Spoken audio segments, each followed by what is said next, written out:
Yeah. They all got something to say. Better get out of my way. We do it all in a day. Tell them that we're not the same. Go for the takedown.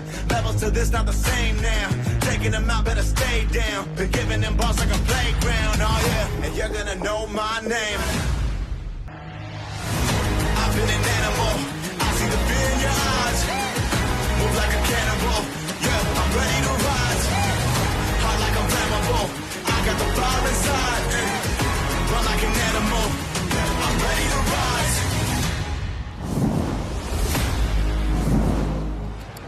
Yeah. They all got something to say. Better get at 'em.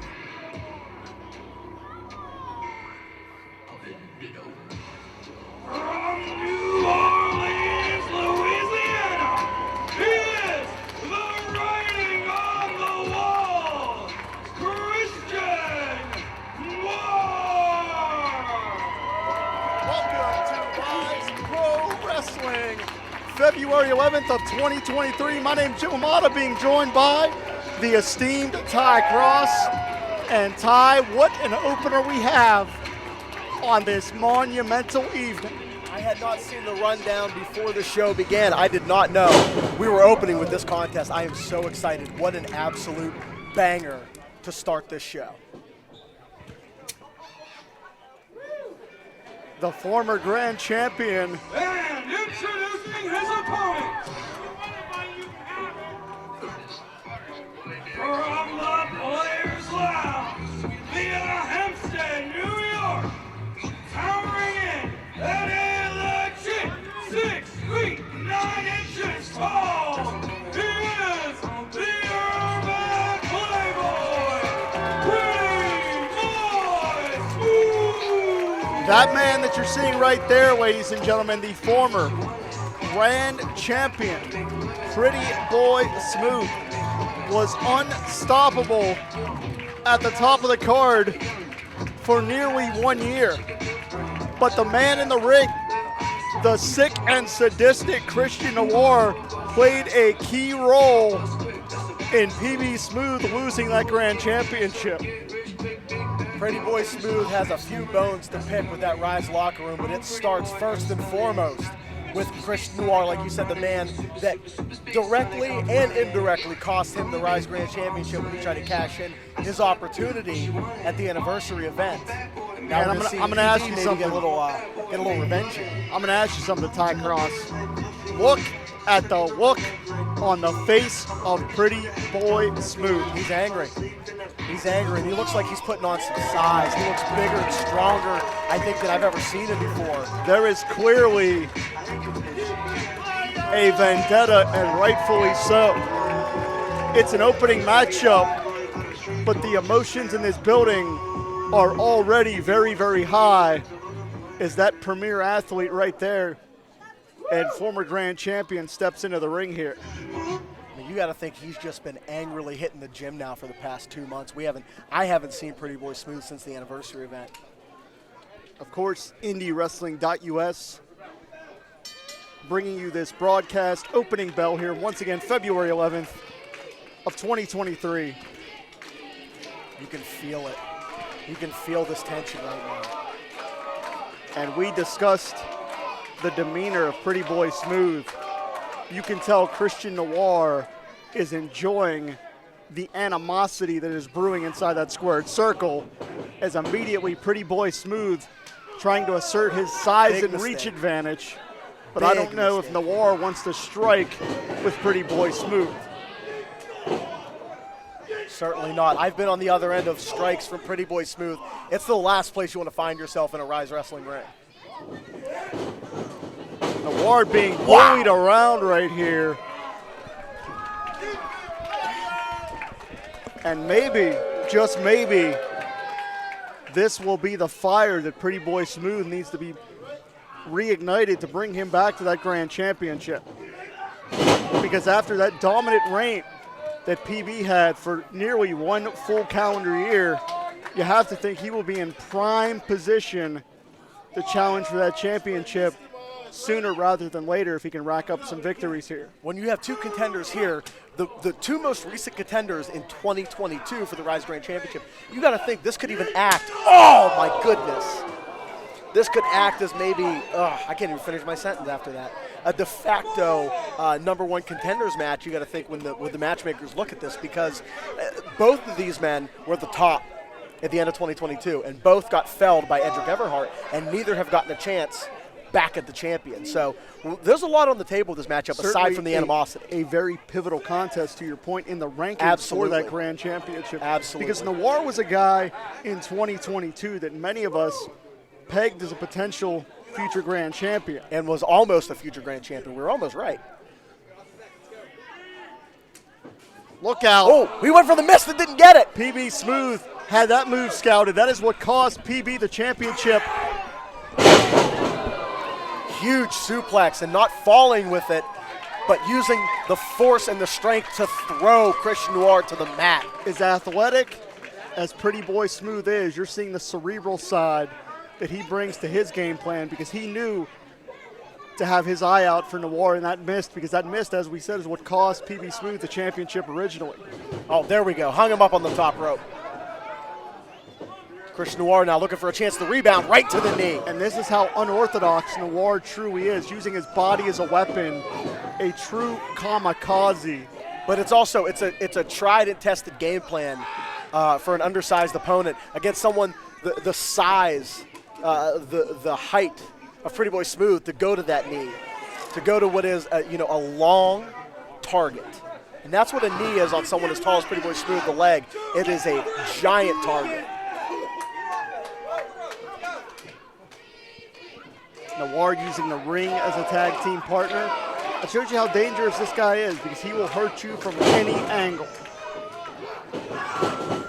And you see PB Smooth came in. Oh, look at the biting. Oh, my goodness. And a literal pit bull is Noir, trying to snack on the flesh of PB Smooth.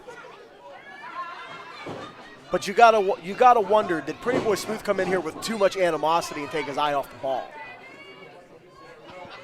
Well, certainly that's that cerebral side. If you're PB Smooth, if you get overzealous, if you get too upset, you can make those mistakes because it throws you off your game. Being emotional never truly benefits you in a wrestling match. Christian Noir is the king. Oh, here we go. Able to slip out the back. Looking like a sleeper, almost a rear naked choke here. And again, this is where Noir will just latch on from any angle. And you can see the welts on the body of Noir, the discoloration on the torso. But you see Noir riding low on the back, using his body weight as the choke and not just his arms. Desperation maneuver from Pretty Boy Smooth. That was extremely difficult from the positioning of Christian Noir for Pretty Boy Smooth to do. Very impressive. Swing and a miss here. Wow! Pure power. Trademarks of that former grand champion. Unfiltered power. People talk all the time about wrestlers and their pound-for-pound strength, and you got to think, pound for pound, Pretty Boy Smooth is one of the strongest, most powerful competitors on the roster. And now this crowd is starting to come alive for Pretty Boy Smooth, trying to will him back into this matchup.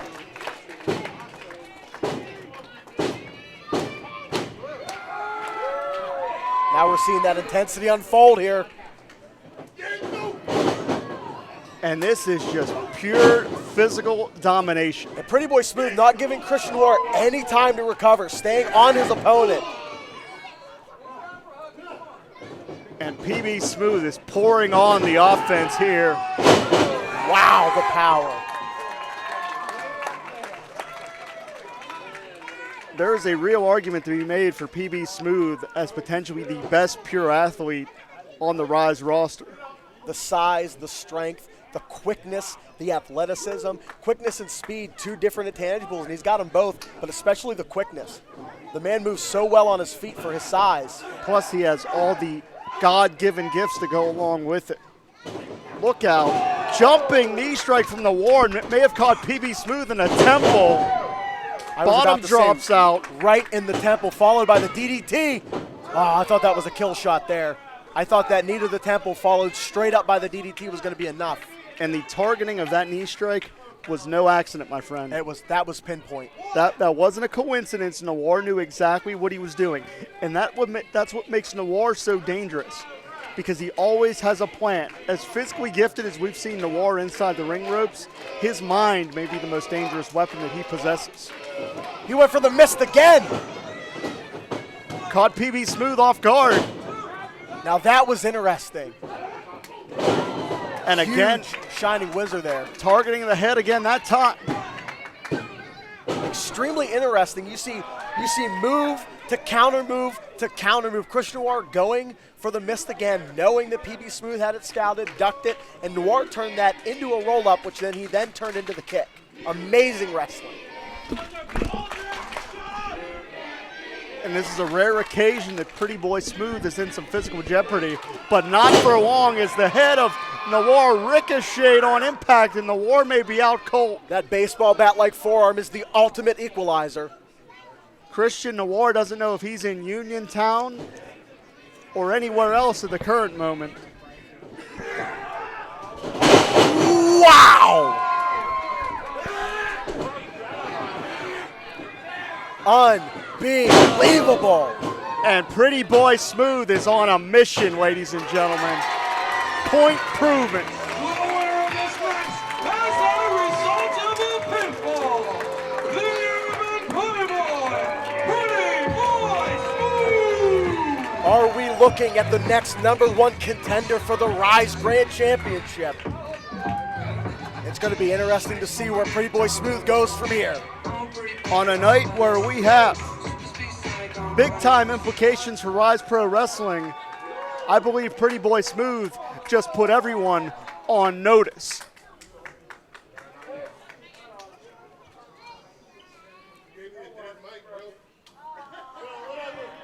I'm gonna make this quick.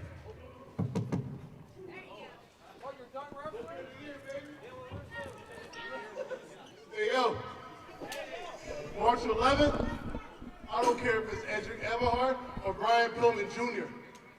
The king is coming back for his throne.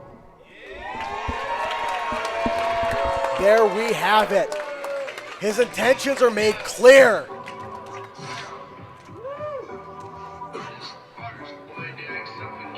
One way or another, my friend, in 4 weeks' time, that man right there may be reclaiming that grand championship.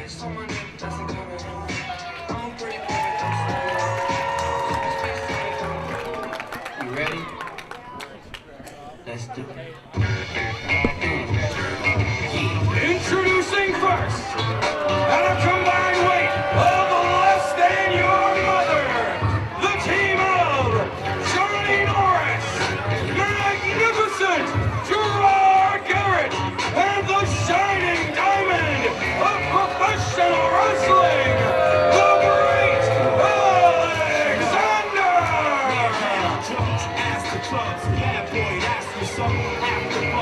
You want to talk about a matchup with implications. There is a lot of talent in this ring right now looking to rewrite the ship for 2023. The implications on this matchup, as far as momentum for the year is concerned, couldn't be higher. 6-person tag team action here. And that's a lot of mayhem and a lot of action to try to keep up with, because we know that the great success will not hesitate to take a shortcut. But as we've said often here, it's not about ethics, it's about results.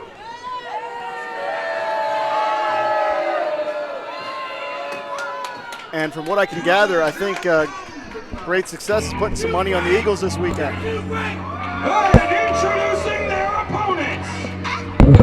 If one more label try to stop me, it's gonna be some dreadheads.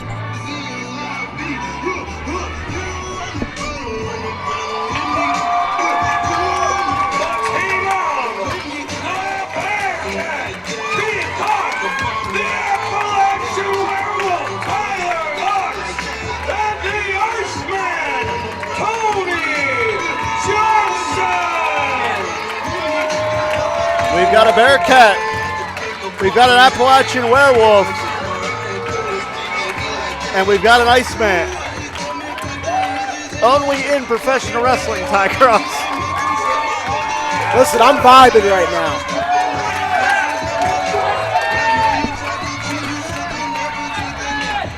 It was very interesting, Ty.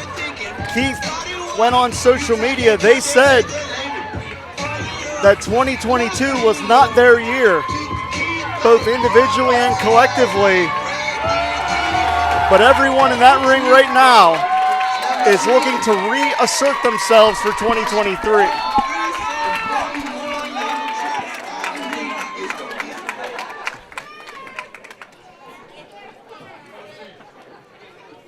You gotta remember too, Tony Johnson's coming off maybe the most physically demanding contest of his career. Just a month ago, pile driven onto the apron by Ron Mathis. Yeah, let's not forget the Ron Mathis Open Challenge later on tonight. Of course, Johnny Norris on the apron there, the hired hitman who only works for a price. But any price can be afforded by the great Alexander, that's for sure. That's what I've heard. Kind of makes you wonder how much money he's putting on Jalen Hurts tomorrow. Man, I'll tell you what, this crowd is so behind the Iceman right now.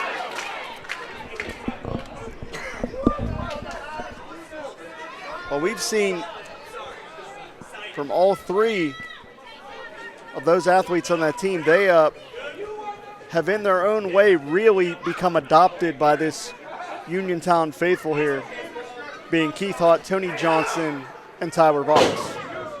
Collar and elbow tie-up here between the Iceman and Gerard Garrett. And you want to talk about a technical matchup that we've been looking forward to. You and I were talking about this before we went on the air tonight. Gerard Garrett and Tony Johnson in the same ring is a real treat for a wrestling fan. I think Gerard Garrett might learn a thing or two here from the Iceman. Shoulders down very, very quickly. Gerard is so accomplished in so many facets of life, in sport and entertainment, but Tony Johnson might have a step on him in that ring. Well, really, there's no substitute for experience, Ty. You know that. And that is really the only area that Gerard Garrett lacks so far, simply because he's so young in the industry. Versus Tony, you set aside a 1 year of a pandemic, and Tony Johnson, I mean, he's got over a decade under his belt in that ring against some of the best talent in this area. Gator roll from Johnson. And that's what I just said. He's gonna teach him some lessons here tonight. And notice how Tony was able to get Gerard Garrett toward the corner of the Iceman, the Bearcat, and the Appalachian Chancery. And again, look at the torque on the neck. What beautiful bridge from the Iceman. You know, Ty, I'm going to tell you, I mean this in all sincerity. Seeing Tony Johnson grow into the athlete that he is today has truly been one of my favorite things of my time in professional wrestling. Same here. One of my best friends in the world, just along with Keith as well. Trained together. Look at this. Unbelievable athleticism. Deep arm drag from the Iceman. Tony might very well be the best wrestler in Pittsburgh, but I also will guarantee he's the best kept secret to the wrestling world. And here comes the hired hitman, Johnny Norris. I got a feeling Johnny Norris has a lot of secrets kept too, and those are bodies that he only knows where they're buried. We got a meow chant from the Bearcat. You gotta love them. They are truly an infectious athlete. Big test of strength here now. Johnny Norris, I think, wins that test of strength, but we don't actually get to see it come to fruition. Maybe not. Keith may be able to use their lower center of gravity. I like to call Keith Haught the person that gravity forgot.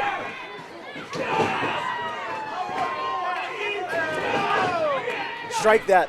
The person that gravity has a vendetta against. But you don't run shoulder long into a boulder. Wow! I stand corrected.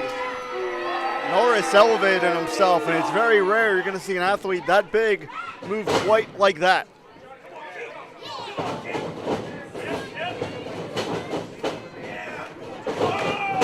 Wow!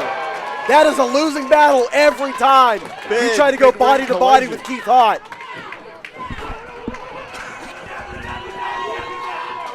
That's like getting hit by a dying sun directly in the solar plexus. You've called it the MB Meteor before, and he crashed like a meteor right there, did Johnny Norris. Johnny Norris, don't get me wrong, is a big, impressive athlete, but Keith Haught, they are a true pro. They are a veteran of this sport. Well, size is important, but so is density. Can you think of anyone more dense than Keith Haught? Physically, not mentally. That's a very good adjective there, Tom. Dying sun, I'm telling you. Keith's a dying sun, just pulling mass inward until eventually they turn into a black hole. I kind of meant the word density, but, I mean, dying sun's cool, too. I'm good at my job, Jim. Speaking of good at their job, two very talented competitors here going toe-to-toe. Tyler Voxx is such a great striker. As you know, I'm a huge fan of Tyler Voxx. One of the nicest people, but I've never seen him this motivated before. So that's the rough 2022 that Voxx and Keith Haught have. I mean, this is Voxx on another level. Ultra focused right now. Wow, man! Right on the top of his dome.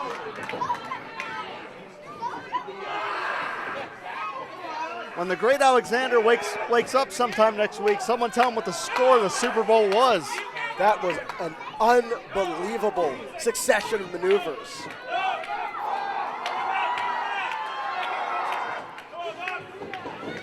Now, Ty, I'm going to lean on your 10 years of tag team experience.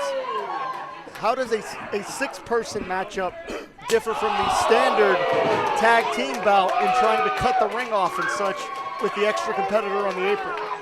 Well, you want to do the same thing that you were going to do in a tag team contest. The strategy is still the same. The issue is, wow, that was ridiculously devastating. The difference is you have a whole nother body to worry about on the other side of that ring. And as you know, it's very difficult to get a clean pinfall in a tag team matchup. So when you have that third body to worry about on the other side of the ring, it's a whole new factor. And you know, when you're not used to tag team wrestling, period, Tony hasn't been in a tag team in a very long time. It's going to be very difficult for him to adapt, I think, to the six-man style of tag team wrestling.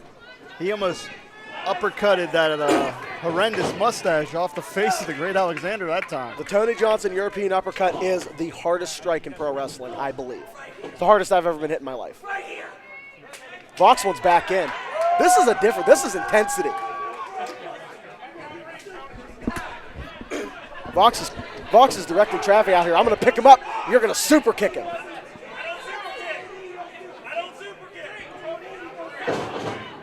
Could be some miscommunication here, may cost.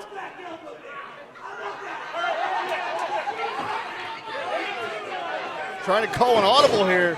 There you see, it's the tag team continuity that you love to have. They don't have. So now Voxx looks like he's feeling a little frustrated, like he's got to call these shots out here. Well, certainly to point out, I mean, to your point, Tony Johnson is not a regular tag team competitor. Tony doesn't like to defer from the game plan. Voxx is telling him to throw a super kick, and he says, I don't throw super kicks.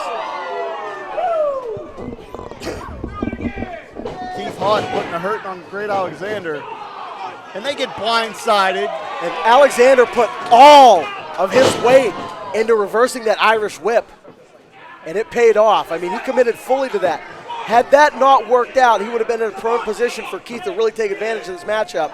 But he gambled. He put everything into that reversal of that Irish whip, and it paid off big time. Now you hate to see this. Keith getting mugged in the corner here. I've been on the winning end of this before. I can tell you firsthand it works. But sitting here behind this table, you hate to see it, especially to someone like Keith.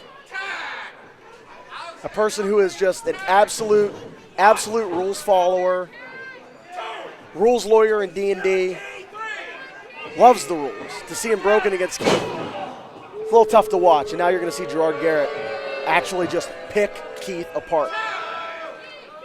I think that's what's so irritating about the great success time. They are as talented as they say they are. It's just the attitude is insufferable.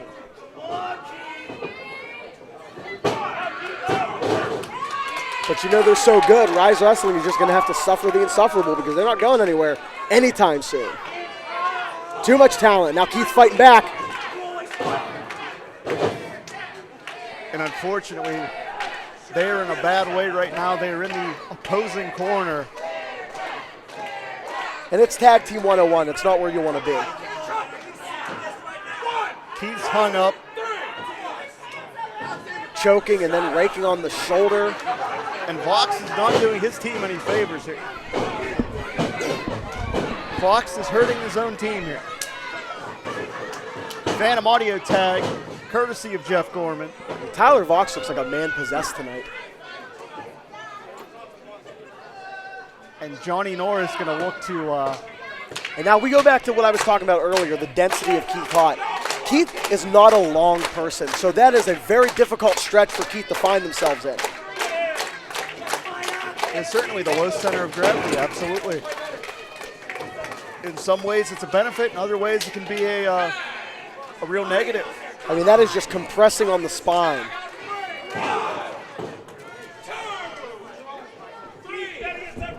And this is the wheelhouse of Gerard Garrett. Wow, big neck breaker. Man. A methodical, deliberate pace is the true playbook of Gerard Garrett. And what's so effective about Gerard Garrett, is that Gerard Garrett isn't amazing at one thing. He's just really good at everything. See some tag team offense right there. Great Successes really built themselves into an effective unit. They've really so built that cohesion. Well-rounded. Absolutely. Gerard Garrett has absolutely no flaws in his playbook. But as a Alexander is probably one of the brightest young prospects in Ryse. Maybe the most well-rounded young prospect in Ryse. And that is Norris, impressive. like you're seeing right there, is the powerhouse. I have tried and failed at suplexing Keith Haught. That was very impressive. And Johnny Norris, a former member of the military, so he's all about fight. He's about combat. Oh my goodness, look at the Out height. here. Watch the Alexander's sprinklers! He's up in the damn ceiling, Ty. Unreal!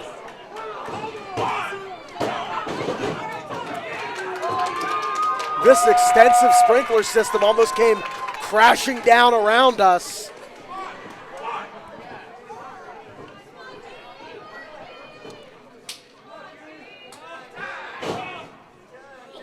Keith is in a bad way here. This matchup, this might be over before Voxx or Tony get another shot to get back into the ring.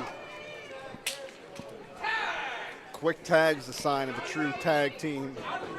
And I really believe that may be the determining factor here, Ty. The Great Success are a regular tag team.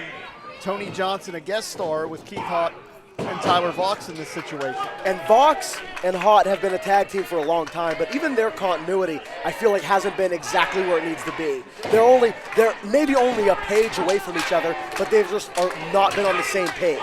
Well, certainly they were, and Keith, they talked about it on social media. The ups and downs of 2022 may have affected some of that tag team cohesion. So you've got a unit that, even though, wow, big for them, even though it didn't have the best event in January, a unit that has worked together so well versus a unit that is struggling with their cohesion. Pivotal point here, Ty.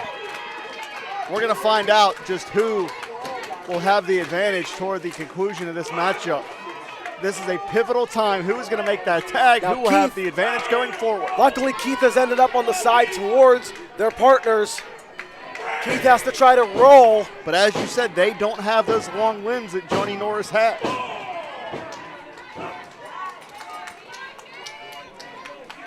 Are we going to see a tag here?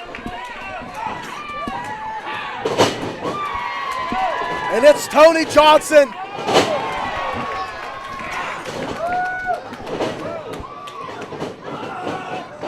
Huge offense here for Tony. Voxx looked a little frustrated that he didn't get the tag, and he is chomping at the bit, but Tony is on fire right now. I was just going to say that, Ty. You may think it's impossible but the Iceman is on fire. The Iceman is rolling. Game plan being executed to perfection here by Tony. And once again, Johnson trying to uppercut that horrendous mustache off of the face of Great Alexander. And the arms trap behind the ropes means Alexander can't provide himself any defense. That huge crossbody right to the midsection. Are we gonna see the handstand here? Handspring, no! Great Alexander caught him! Look at the power! Just one small slip from Johnson may Tony make the rolled out. difference. And we're seeing some dissension here, Ty. I told you Voxx looked frustrated.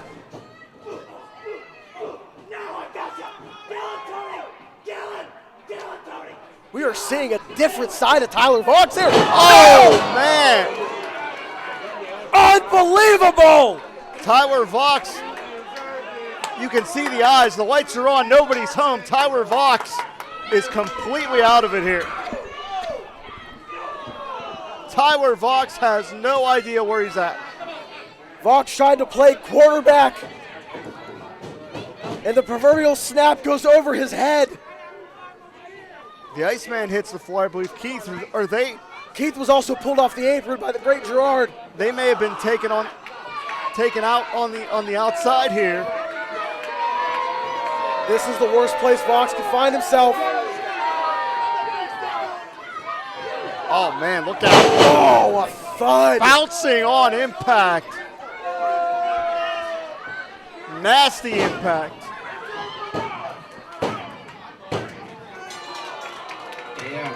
And we just saw Voxx unravel. That's the result of a pinfall.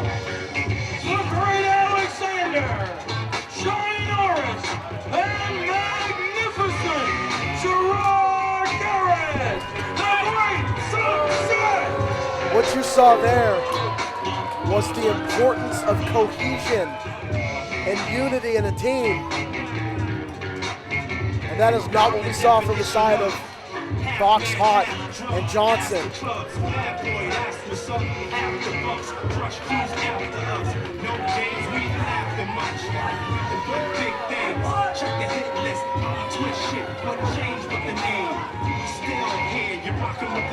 The great success have clearly made a statement here in front of this packed crowd in Uniontown. But where does this leave Voxx, Keith Haught, and Tony Johnson? A very tough break for those three athletes right there.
Introducing at this time, from Chillicothe, Ohio, weighing in at 215 and 1/4 pounds, is Pure Trash, Ron Mathis!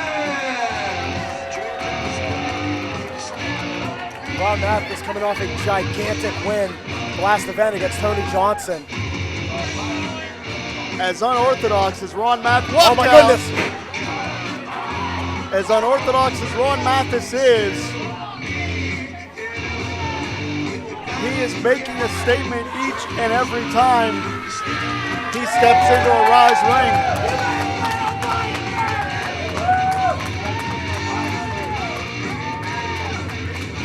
And you have to think that Ronnie's rules, quote unquote, favor the champion.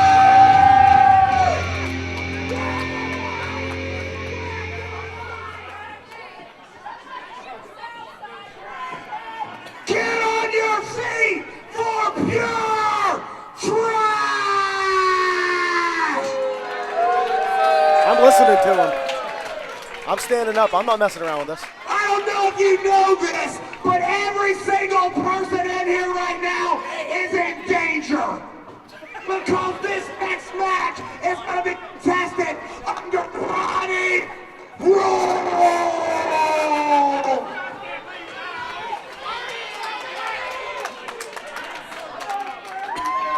What that means is whoever is stupid enough to walk through that curtain, they're gonna see what Ryse Wrestling under my dictatorship is all about. What tough guy we got? Oh my goodness. Well, come on, tough This guy. place is about to come unglued.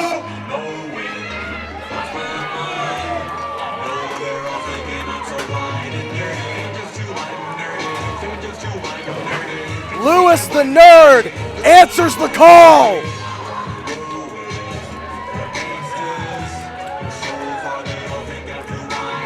I don't know how wise this is, Ty.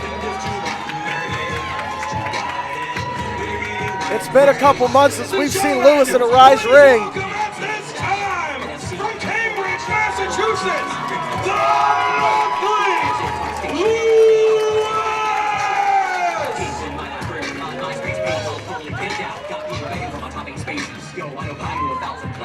To your point, Ty, the last time we had Lewis here in Ryse Wrestling had an upset victory over Sam Holloway. But I would still say, despite the fight that Lewis brings to the table, I'm not sure if this situation will favor the heart and soul of Ryse Wrestling.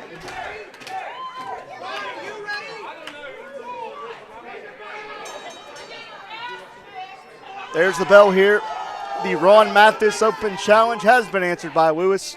It is still February 11th of 2023. IndyWrestling.us. I'm Jim Amato, your Ty Cross. Always have been.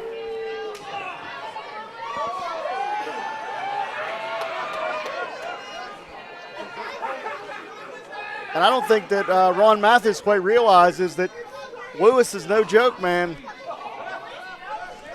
Do not let the pocket protector and the goggles fool you. Lewis will punch you in the mouth, pal. I've wrestled a lot of matches against Lewis the Nerd, and I'll tell you right now, not a joke, not someone to be taken lightly. But I've also wrestled Ron as well, and I don't think there's anyone you should take more seriously than Ron Mathis.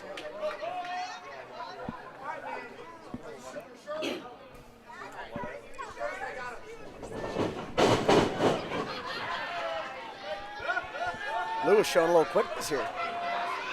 Showing a little speed. As tough as Ron Mathis is, considering his haircut, I don't think it's going to take a lot of brain power for Lewis to necessarily outthink Ron Mathis. That's a good point. That's like the boy named Sue of haircuts. Tough to get through life like that. I'm going to shake your hand for that Johnny Cash reference. Thank you so much. And look at Lewis. Look at the fight Lewis has. One of the biggest hearts in the history of Ryse Wrestling. And certainly the biggest mind in the history of Ryse Wrestling. Big drop kick. Wow. Now Lewis is going to try to keep this thing in the ring, I hope, and try to rule out Ronnie's rules. Make it a non-factor. That's the way you got to do it. That's the way you got to wrestle someone like Ron Mathis.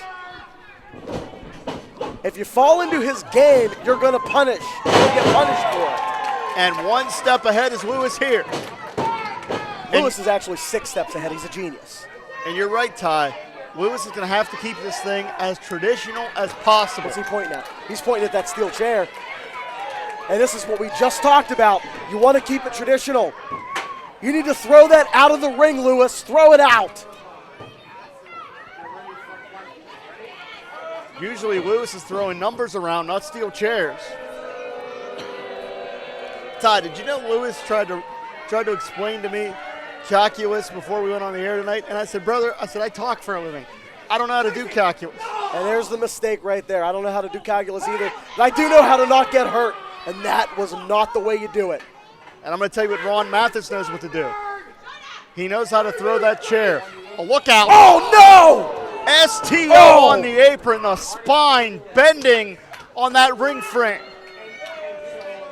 We had a lot of fun here at the start of this contest with the return of Lewis the Nerd, but I'm telling you right now, I think the fun might be over. The ring apron didn't budge, but Lewis's spine may have. And now we see, like I said at the last event, you're in the shark's water when you're out on that floor. Oh, no. Cactus elbow. And if that is any indication of what Ron Mathis is going to do here tonight, he's going to put his body on the line to inflict some punishment on Lewis. I'll tell you what, Lewis the Nerd is a genius, but his heart is stupid. And his heart will keep fighting long after his brain wants to give up. And what is Ron Mathis looking for? Oh, no, look Lewis. out. Lewis. You can see the pain etched on the face there. Lewis, you got to just give up, man. Oh, no. That was in the shoulder blade. The danger is elevating here, Ty. And this room has fallen dead silent. And we've got a big crowd here. Time to regret every decision you made in your life. I'm a little worried about what Lewis... You run the show, I am. Oh, no, come on, Lewis, please. Fight, kick those feet, Lewis. Keep kicking, come on. Look out! Oh, no, wow. The whole of the lower body on those chairs. And look at the welts on Ron Mathis' body. Lewis, get out of the water. Get back in the ring. Oh.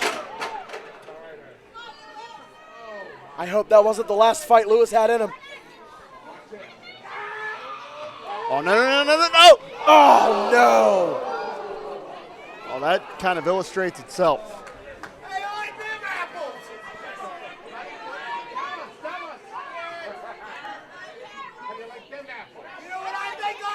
Oh, no, he's walking this direction. Oh, no. Now, wait a minute, that's our VIP table. They paid for that table. And no, not again. Listen, I know you're doing your job. I know this is what you get paid to do, but man, practice some quiet quitting. You don't have to go above and beyond here. He ducked it this time. He saw it coming. Oh, no. That's our security. Oh, into the post.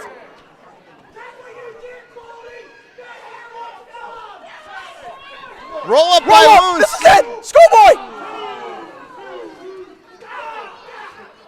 Lewis, the genius, tried to capitalize. Our security is taken out again. So who is going to protect this crowd from Ron Mathis? I'm not doing it. And the answer is nobody. I'm certainly not doing it. I'm retired. And we've got Chris LaRusso of Ryse Management out there. Ron Mathis is a PR nightmare waiting to happen. And there's no count out here.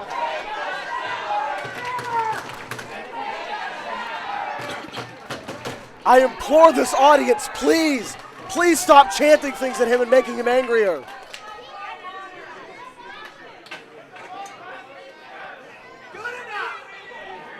And Lewis is struggling to get back into the ring. Lewis, just tap on the mat, brother, please. Just tap on the mat and say I quit. And Lewis is in a bad way here. Wait, he's fighting it. He's fighting out of this.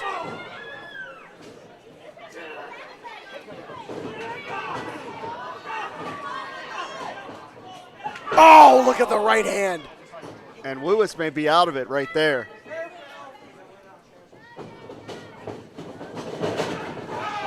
And Ron goes face first into the chair. I believe Mathis is clutching his ear there. And the chair actually fell out of the corner to the ring apron, but I'll tell you right now, the corner of that ring is so hard, I feel like if the chair was leaning in the buckle, it would have had a little bit of give. So that was the worst case scenario for Ron. And Lewis may be fighting with a sense of urgency here. Maybe I was wrong when I said he needed to quit. One thing you need to know, Ty, you can never count Lewis out. Heart and tenacity are the trademarks of Lewis's career. Absolutely drilled with that clothesline, but Ron Mathis able to get the shoulder up.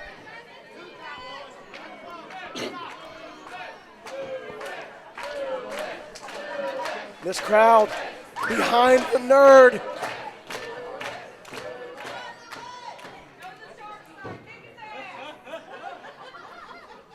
Did Lewis plant something under this ring?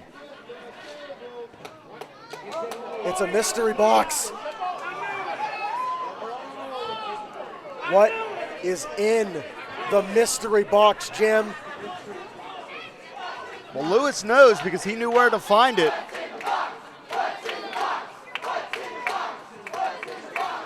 I hope it's not Gwyneth Paltrow's head. Oh my goodness. $7,000 worth of Legos.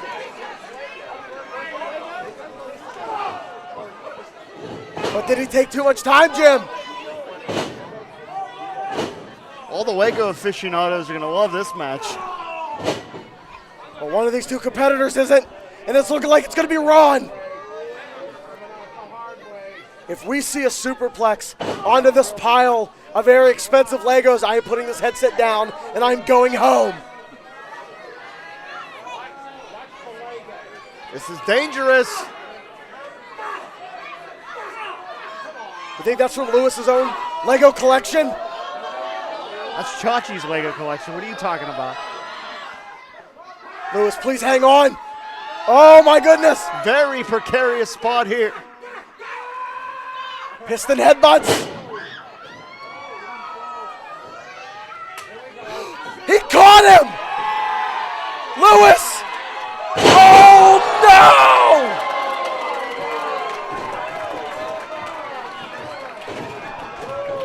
Well, I'll see you next month, Ty.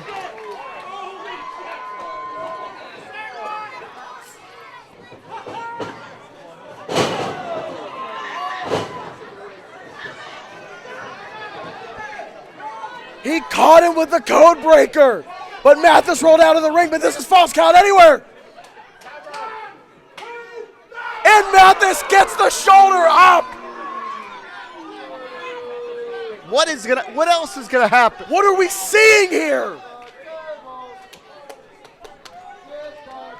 We've had steel chairs and Legos in the same contest, and that is a sentence I never thought I would say. I cannot believe that the nerd is fighting this fight. Oh no, oh no, please. Stay. Please. I don't know where they're coming. We got too much equipment around here, Ty. They come over here, I'm leaving. Listen, I am a half a second away from dropping this headset. Wait a minute, Voxx just ate the chair. Voxx was out here trying to cool down after that argument with Tony Johnson, and he had a steel chair for his trouble. How much worse can Tyler Voxx's luck be? Look out! No! Voxx He just snapped! hit Lewis with the He chair. snapped! He snapped! We got to get Tyler Voxx out of here.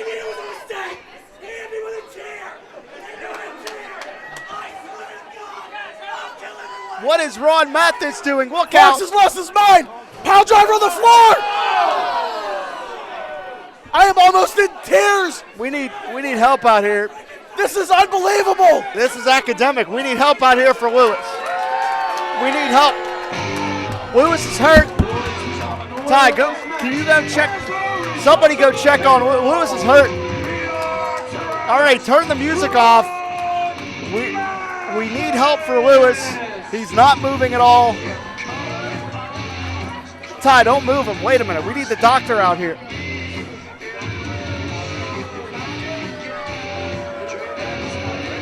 The bigger story is right there. The health of Lewis.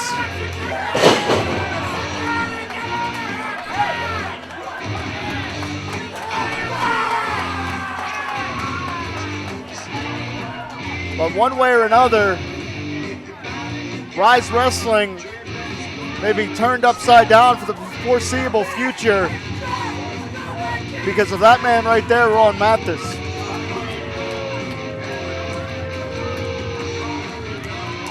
And you still have to ask yourself, what in the hell has gotten in to Tyler Voxx?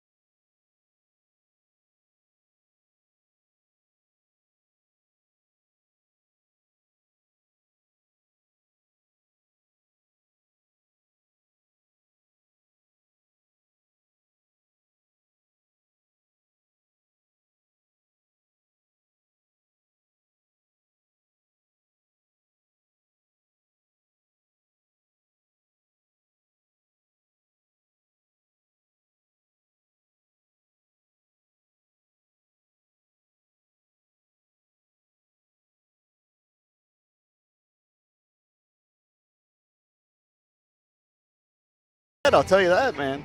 It's a nice banner. I need to get me one of those banners. All right.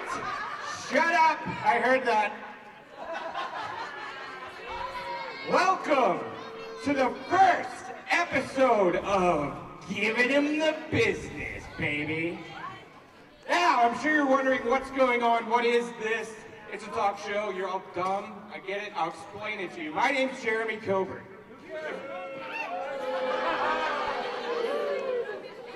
I said my name's Jeremy Kobert. And for the past 2 years, I've been traveling the country.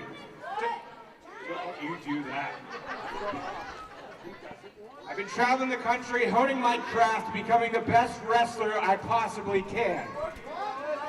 But I've never had a home. And finally, Ryse Wrestling and Jeremy Kobert came to agreement, and you'll be seeing this beautiful face every single month, baby.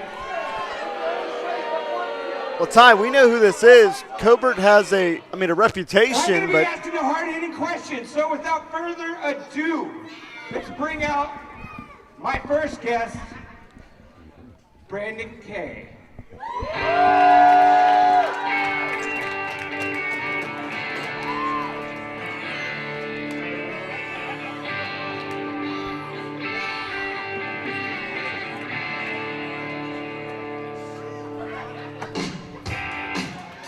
now that's the boss.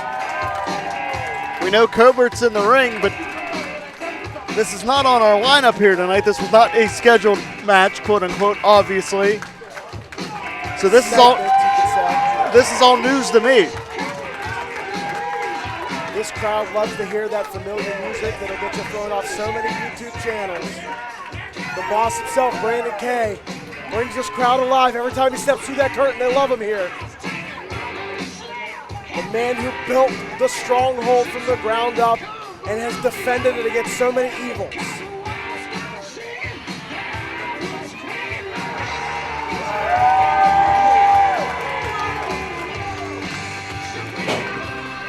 Ty, I mean, what's the deal here? Because this was a little presumptuous for All right, Kay.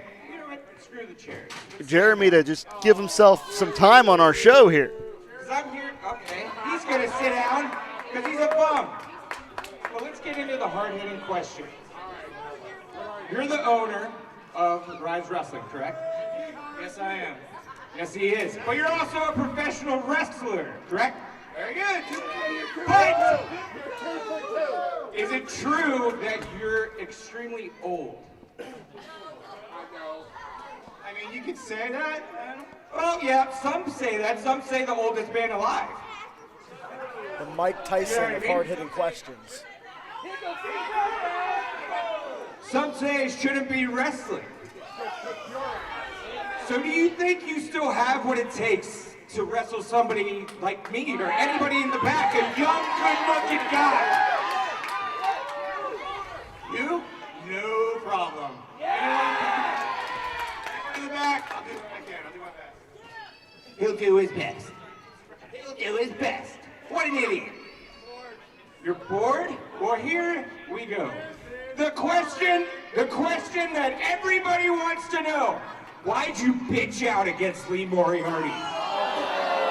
Now wait a minute here.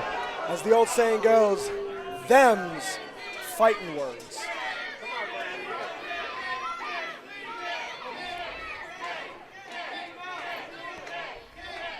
First gut reaction was a punch in your stomach.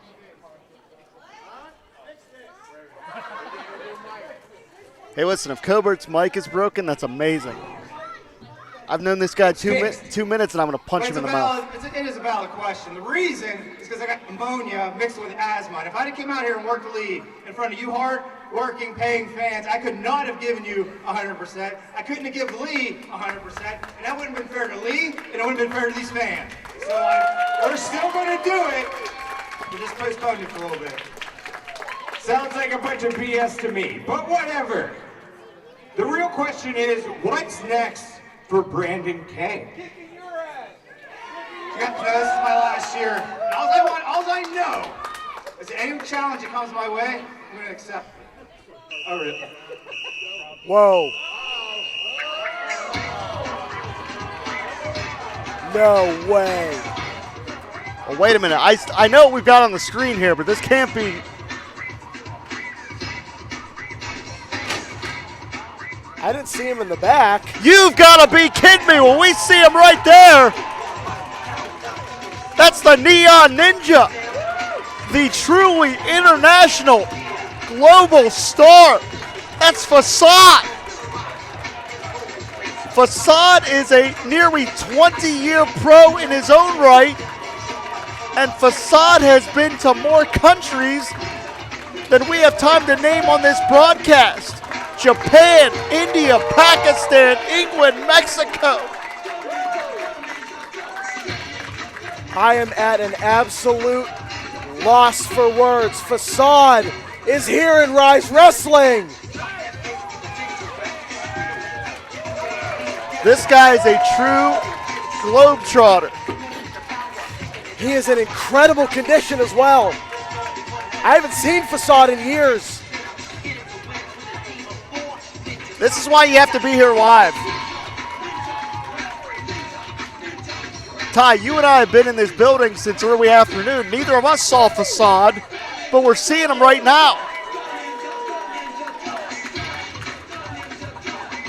And Facade's dressed to fight.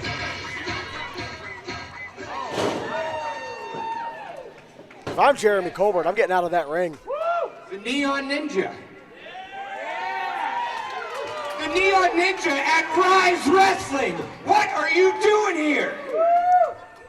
A wild thing went to mild thing real quick, but hey, Brandon, you said you're leaving? One more year. Brandon, guys like us, we can't leave. We got it in here. We got it in here. We got it in here. I know you do. But listen, if you think you're leaving, I didn't spend all this time, 16 years in the business, 20 years in the business, up the road and not get one shot at you. It ain't going down like that, bro.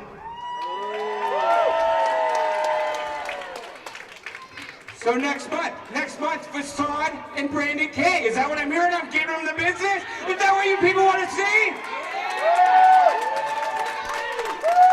I want to see it. That's what you people want to see!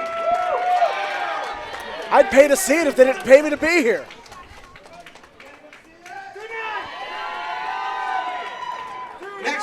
Next month, yeah.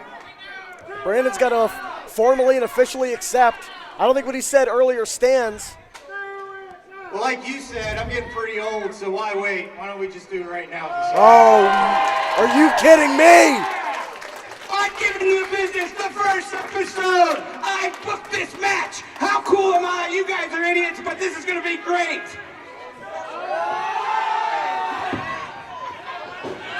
And goodbye, Jeremy Kobert.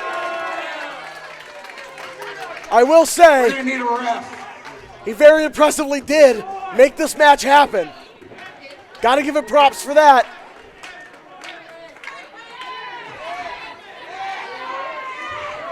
And he looks like he's going to give. Facade's going to give that sign the business. Oh. I kind of wanted to see it. And I'm a Kobert fan. I'm sorry.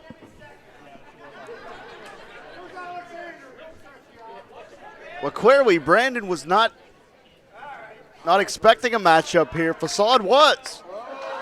I mean, Brandon's in his streets. He's wearing wrestling shoes, but I think he wears those every day of his life. I think he grocery shops in wrestling shoes. Got to stretch it out.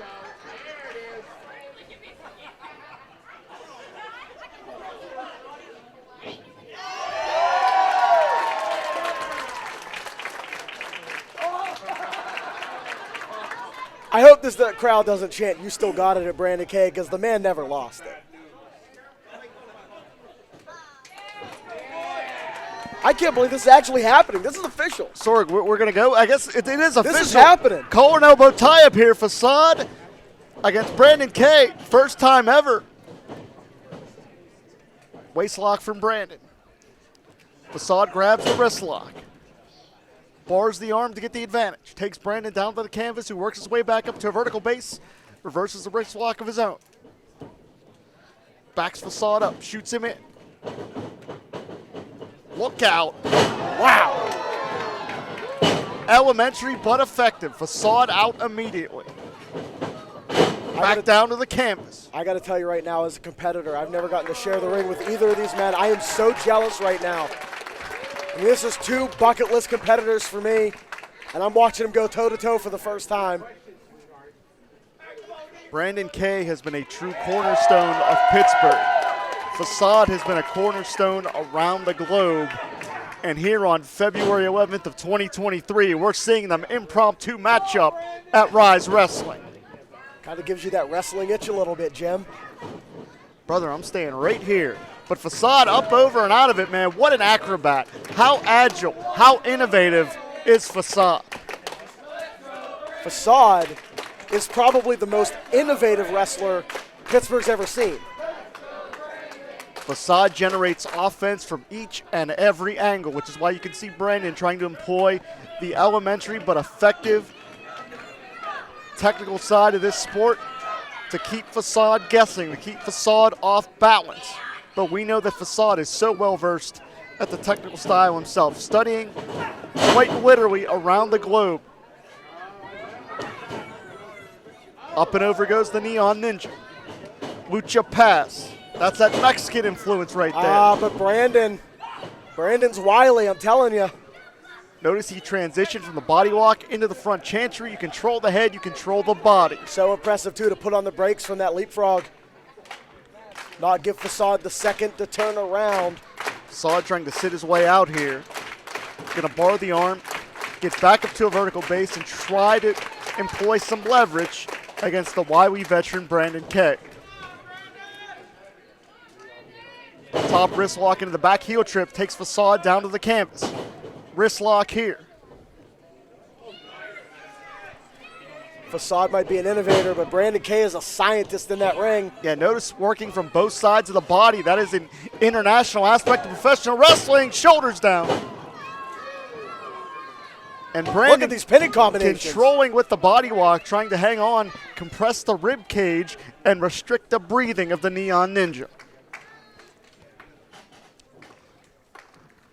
I am absolutely floored right now that this is happening in front of our eyes. Brandon hangs on. What agility from Facade. They don't call him the Neon Ninja because he's slow. And it's a rare occasion that someone out-wrestles Brandon K, Beautiful. but Facade is doing it. Both arms hooked. Snapmares him down. Has the shoulders down to the canvas once again. And there's more of that international style that Facade has honed quite literally around the globe. I'd say this is Wrestling 101, but I'm telling you right now, if you're watching this in this audience or at home, this is a 400 level class for pro wrestling. Snapmares him over, keeping Brandon on the canvas. Because ultimately, Ty, that is where you win the matchup, on the canvas. These two guys know that better than anybody. Facade has won matches in countries that you don't even know exist. Brandon K has built up a legacy in Pittsburgh like nobody else. And you can see the physical toll this is taking on both Brandon and Facade. Brandon avoids the contact, Facade does not. Classic Brandon K. Quick like a cat. Avoids the contact there. Shoulders down. A real struggle for the leverage here. Facade hits the floor. And who would have put money on Brandon K being just a step quicker than Facade? In that particular exchange, he certainly was.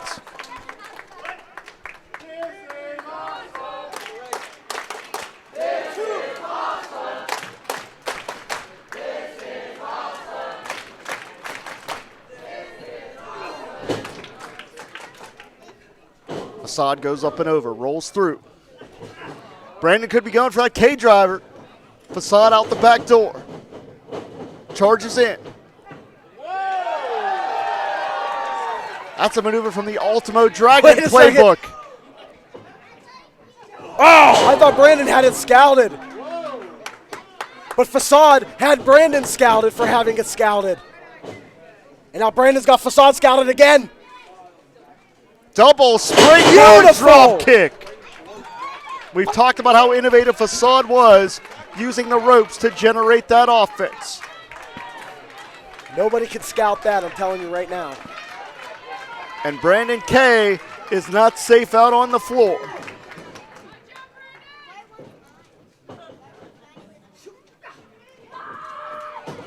Facade is moving faster than Brandon can even think right now. Misdirection from the Neon Gorgeous. Ninja.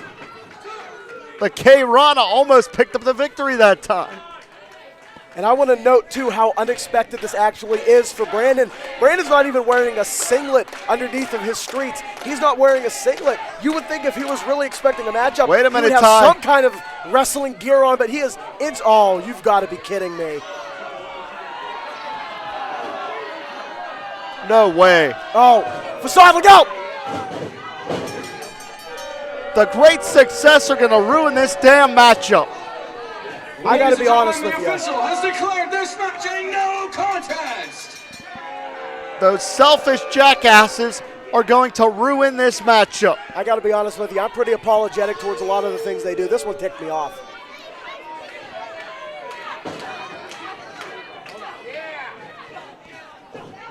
And we're Facade's trying to fight back here, but it's 2-on-1 with Brandon on the canvas. But clearly this matchup's going to be thrown out.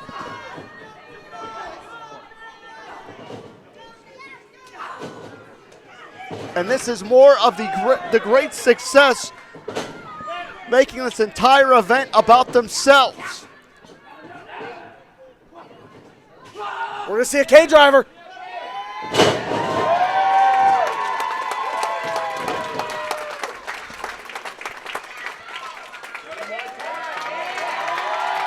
What can be considered a small measure of revenge, but come on. And now Facade, we didn't see it before because of the interruption, but this could be.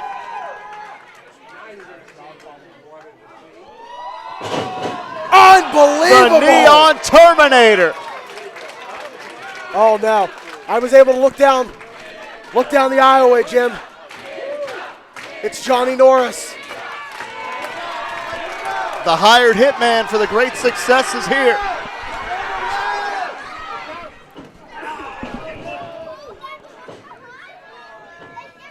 Oh, wait a second. And Norris all the way to the floor. Thanks for coming, Johnny Norris.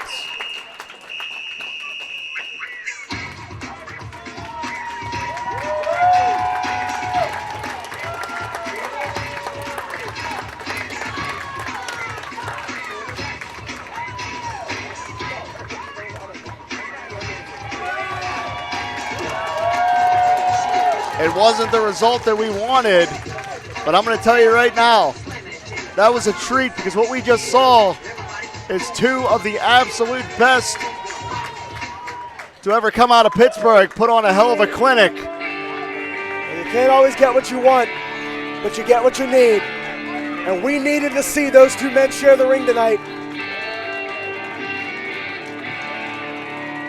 For the first time ever, Brandon Kay battled it out with the Neon Ninja, and it's a matchup we're going to be talking about for a long, long time.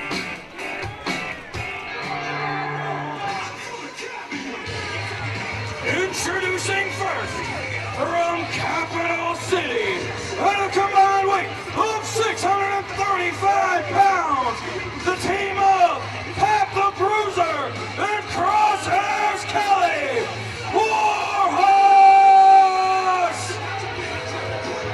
A team that I am so thankful to have never been in the ring against. Warhouse.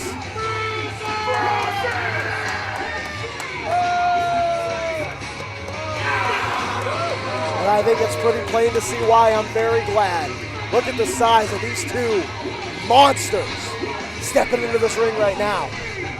Crosshairs Kelly and Pat the Bruiser met members only in the Ryse Invitational about 5 months ago.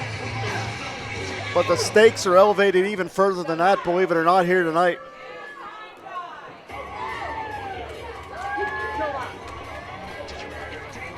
And introducing their opponents, from Cleveland, Ohio, at a combined weight of 320 pounds, they are your Ryse World Tag Team Champions, Malcom Cambridge and Calvin G. Lewis, members only. The Ryse Tag Team Champions, Malcom Cambridge. These two young men took those tag team championships international when they took those belts and defended them north of the border in Greektown Wrestling in Toronto, Canada. Calvin G. Lewis, Malcom Cambridge have really turned heads in their young career. But this is quite literally the biggest challenge that they've faced for those championships. Would you say they were able to rise quickly through the ranks? You know what? They did, Pat. It's very true.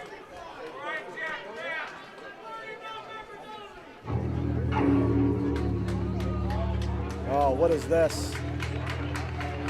Wait a minute, we've got a tag title matchup on. Not these guys, come on.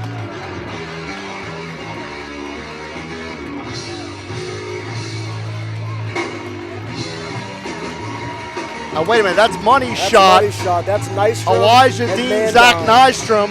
These two were the ones that ruined Lee Moriarty's return to Ryse last month. And they're a bunch of jerks. They tried to run roughshod over Ryse. They tried to use Ryse as their personal stepping stone. And they have no business out here because their matchup isn't until later. Where are these guys going? Well, they're coming over here. Oh, you gotta be kidding me. Wait a minute. Wait a minute. What are you doing? What? come on, man. Give me your mic. This is Wait what a they pay me to do. No, they pay me. Wait. Too. Come on, double All right, you know what? This thing walking? Okay, we're working. All right. I'm like Jerry the King Lawler in this bitch. Oh man, big All jump right. start by the Warhouse fellas, them big old boys. Pat the Bruiser, looking thick, looking meaty. Oh, big right. I like this so far. Hey, this commentary stuff's easy. We should do it more. Oh, dude, if they double paid us every show, I'd do this all the time. Easily.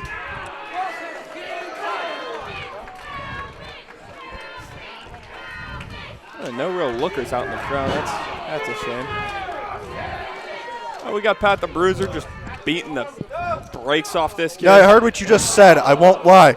Tattooed girl over there would definitely get on top of that. Oh, you know what? Now you're talking up my alley. All right, back to the action here. Don't look at me, Crosshairs. Keep doing your thing. Pat the Bruiser, looking like a mammoth. What is he, like 4, 5, I thought 500? I thought those things were extinct, to be honest with you.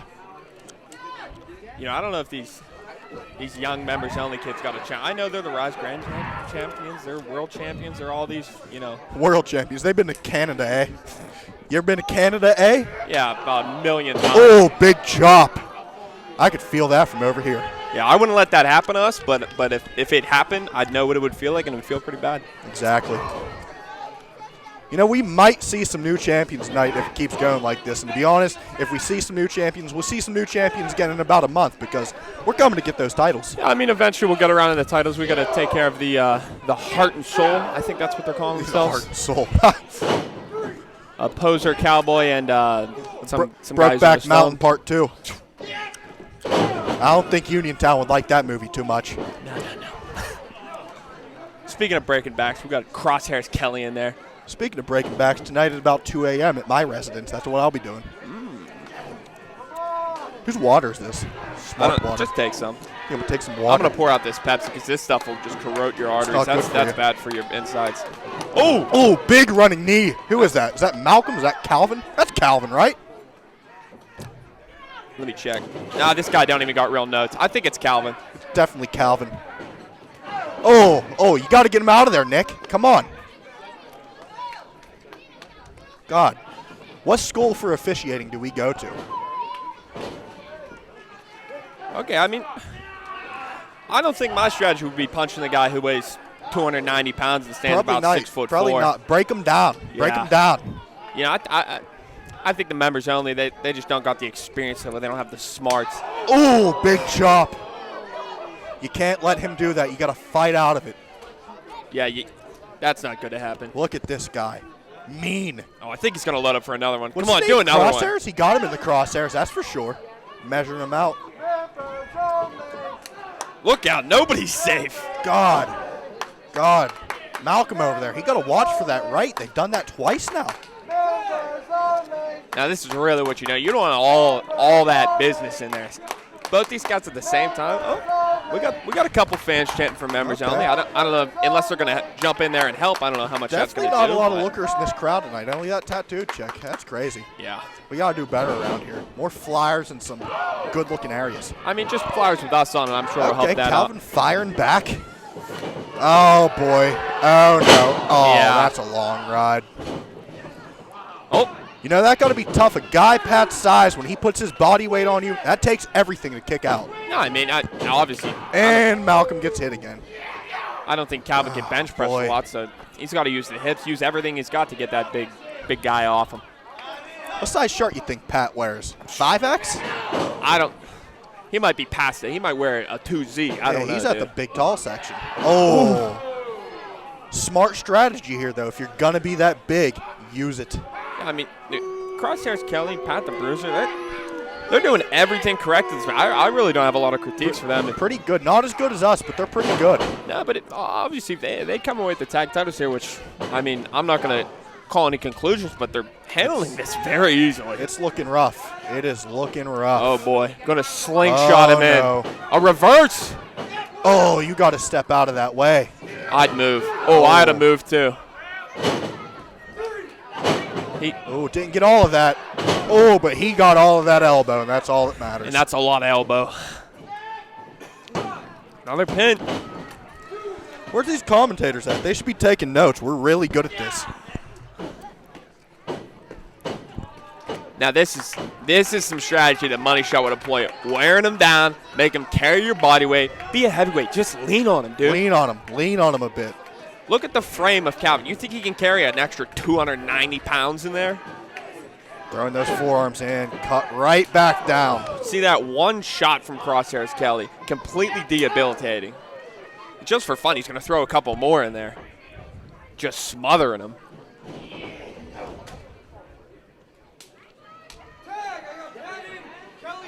Now the problem is they're not going for enough pins here.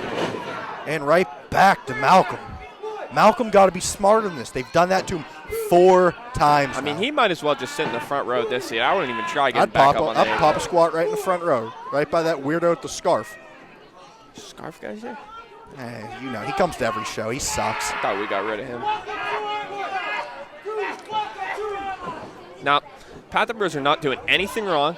Well within the rules. Crosshairs Kelly, maybe a little questionable, but look at that. Nick Brown's back doesn't have eyes on it. He can't see that. The history books do not care how you get it done. That's a fact. We live by that. I read that in a history book. Oh, kicks from the up. Up kicks. Now he's on his feet. Oh, no. There we go. Momentum. Momentum. He's you got to be fighting quick. 2-on-1. You got to be quick. You're not going to win a strike exchange with these guys. He's got to get out of there. He's got the distance. Make him in a big Vader-like clothesline. I didn't know Pat the Bruiser knew the English language, to be honest with you. I really only heard too grunts, good. and I didn't know he had English. That's impressive. That might be the most impressive thing I've seen tonight. Pat the Bruiser speaking English. Look at that, just stomping on the back of the kneecap. He's not going to be moving anywhere. I don't even know if Calvin's going to be able to get out of this match.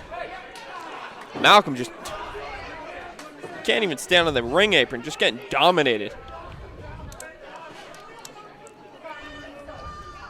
Back isolated in the corner. Oh, boy. He's putting him up high. Oh, a big chop. Now, where's he going? Now, I wouldn't be doing this. You're already as tall as him up there. No. Safe and sound on the ground. See that kick just right to the earlobe. He's got him hooked for the DDT. Big tornado. Oh, now we're talking. Now we're cooking with gas. But here's the question. What does Malcom have left here? Malcom can barely get up on the ring apron. Calvin's been beaten up the whole match. It's normally one guy's debilitated when we're going into this scenario here, but both of them are taking a beating so far. Is Malcom going to get the tag finally? Malcom is in the match. Got knocked off the apron like 4 times. See that? I don't even know if I'd call him the fresh man. He's been taking off the apron, taking falls, taking spills. Right on that bad shoulder. Steps aside, though. You need to go low, Malcom. He's moving and grooving now. I don't know if this would be a good strategy. You got to get the big man down. He's packing a punch, but Pat the Bruiser just in there taking it. Pat the Bruiser, built like a hippopotamus. These are guys that you need to get down, and that's a good way to do that. Good on Malcom. Now Good on Malcom. Fighting with one arm, literally. Now, how do you get Pat the Bruiser out of the corner to pin him?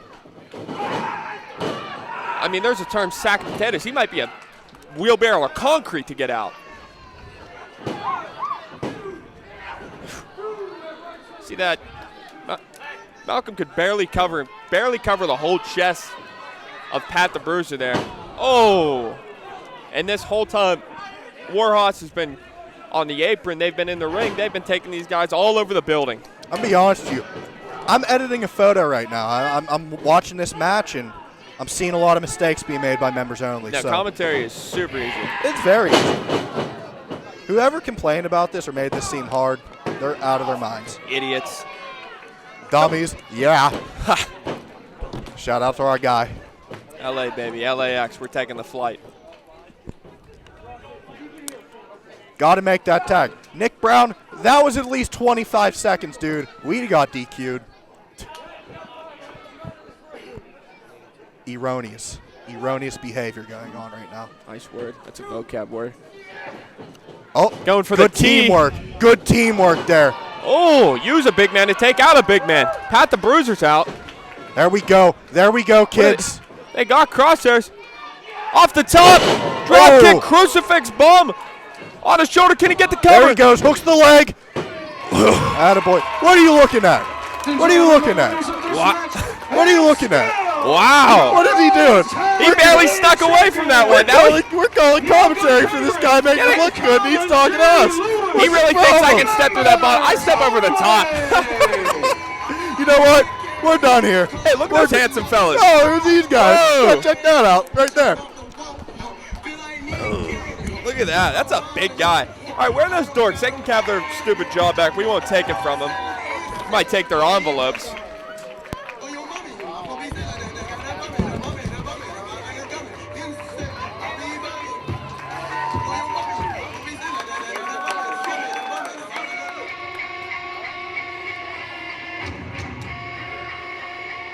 Introducing first, from the Mindscape, accompanied by Laura Lovelace.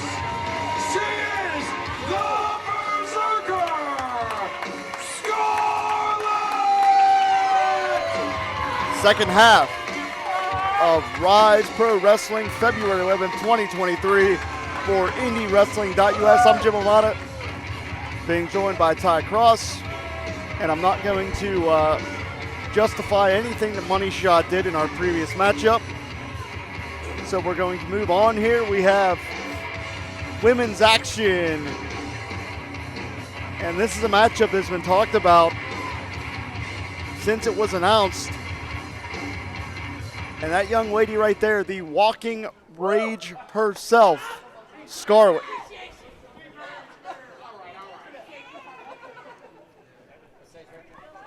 And introducing her opponent,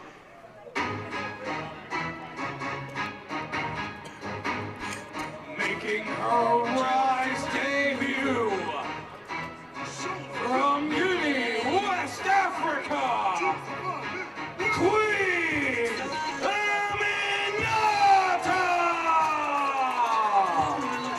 Fresh off her second tour with the marvelous promotion in Japan.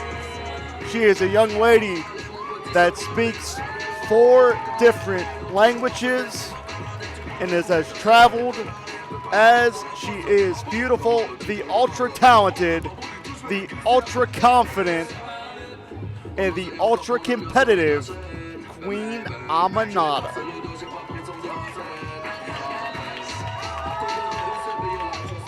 Ty Cross, I can say it without any hesitation and with all sincerity. I sincerely, truly believe that we will be watching that young lady, Queen Aminata, on national television sooner rather than later. She is exuding star power. It did not take long at all for this crowd to get 100% behind the Queen herself. She has made AEW appearances on a frequent basis, has made WWE appearances on a frequent basis. So the biggest and brightest minds in the wrestling business have been tracking the progress of Queen Aminata. That's how much she turns the heads of the movers and shakers of the wrestling business. But that makes the target on her back that much bigger for Scarlett. Absolutely. Because Scarlett can make a huge name for herself right now with a big victory. And a lot of wrestling writers and a lot of eyes are going to see it because the eyes are on Queen Aminata, and I'm telling you right now, Scarlett knows what kind of impact this victory could have for her. As I said, Queen Aminata, fresh off her second successful tour of Japan very recently, so you have to wonder if jet lag will be any impact on this matchup. That's a good point. But when she competed. Also, referee George there getting the scare of his life, and I don't blame him one bit. I'd have been terrified if I was caught in that position. As you know, Ty Cross, the Japanese Joshi culture of female professional wrestling in Japan, a very rigorous dojo training style. Aminata experienced all of that. Some of the greatest athletes and competitors come out of those Japanese dojos, and it's that very reason right there. Absolutely. It is probably the most difficult pro wrestling training to get through. Legends so like, you know only the best are coming out of it. Legends like Mayumi Toyota, Bull Nakano, Aja Kong, The list goes on there. And Aminata is going to have to use all of those skills if she wants to navigate the very rough waters that the berserker Scarlett brings to the table. Scarlett is a combination of rage and power, man. She will punch you right in the mouth. I'm very curious to see what Queen Aminata brings to the table. Aminata backs up into the corner here. I'm not too versed in her game. I'm excited to sit back almost as a fan and watch You're this. in for a treat, brother. She is skilled personified. And it's really, we're going to see the unconventional nature of Scarlett, a real styles clash with the technical verse of Aminata. I've seen more of Scarlett than I can even handle, but I'll tell you that's because she's the demon that stares at me when I have sleep paralysis. I am very scared of Scarlett. As you should be, as we all should be, because she is dangerous. Aminata with the wrist lock. Gonna bar the arm here. Look at the power. Yeah, Scarlett using her power advantage that time, her power and slight height advantage over Aminata. But Aminata's not gonna be intimidated.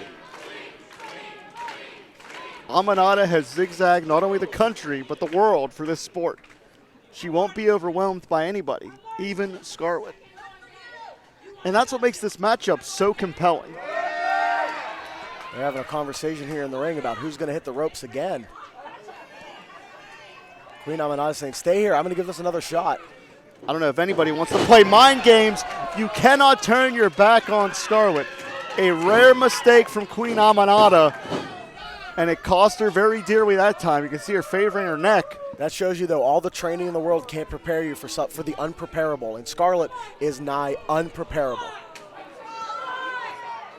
And you know that Scarlett likes to torture her opponents. Big chop there from Queen Aminata. This is getting a little rough. This is going to turn into more than just a fight. This is a tussle here. Big chop. The look in the eyes of Scarlett, it's just unnerving, Ty. I don't know if the roughhouse tactics are going to favor Aminata in this exchange, because that's the wheelhouse of Scarlett.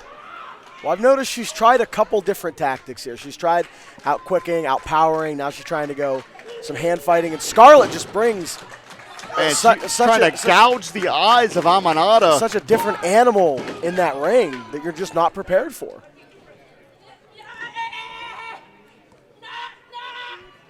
And now Scarlett going to try to twist Aminata into a pretzel here. It's almost like she was offended by that rope break. She's ripping the hands from those ropes, saying no. Speaking of gouging eyes out, referee George better not get too close to Scarlett either. There's a reason I got into commentary and not officiating. I want to stay as far away from Scarlett as possible, brother. Can I be honest with you? I don't think I could take Queen Aminata in a fight either. Here we go, big drop, toe hold.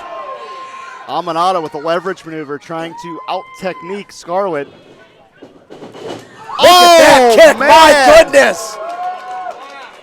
Scarlett may be unconscious. This matchup may come to a very abrupt end here. Lateral press, and Scarlett kicks out. I don't think Scarlett kicked out. I think the hate within her heart kicked out there. It's almost like the lights were off, but there was a possession that kicked out instead. Look out. Big headbutt. Using her head as a battering ram.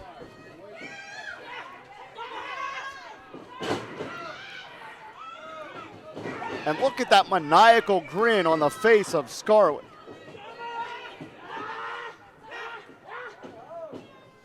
Wow. Big time impact center ring. The power to hold another human being like that for that long against their will. Unbelievable. Scarlett trying to rearrange the spine of Queen Aminata. And to recover from the kick that we saw. I mean, her head smacked against the apron through the ropes. To be back on offense is unbelievable. An absolute wrecking ball is Scarlett. And Scarlett is grinning like a Cheshire cat in there because she enjoys this. She enjoys being able to legally assault other human beings.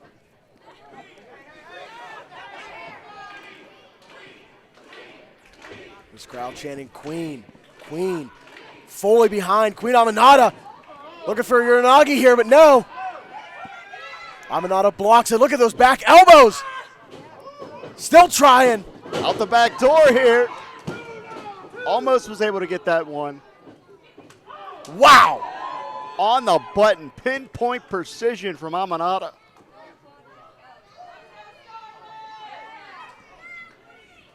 And now we're going to see who is the better competitor right here.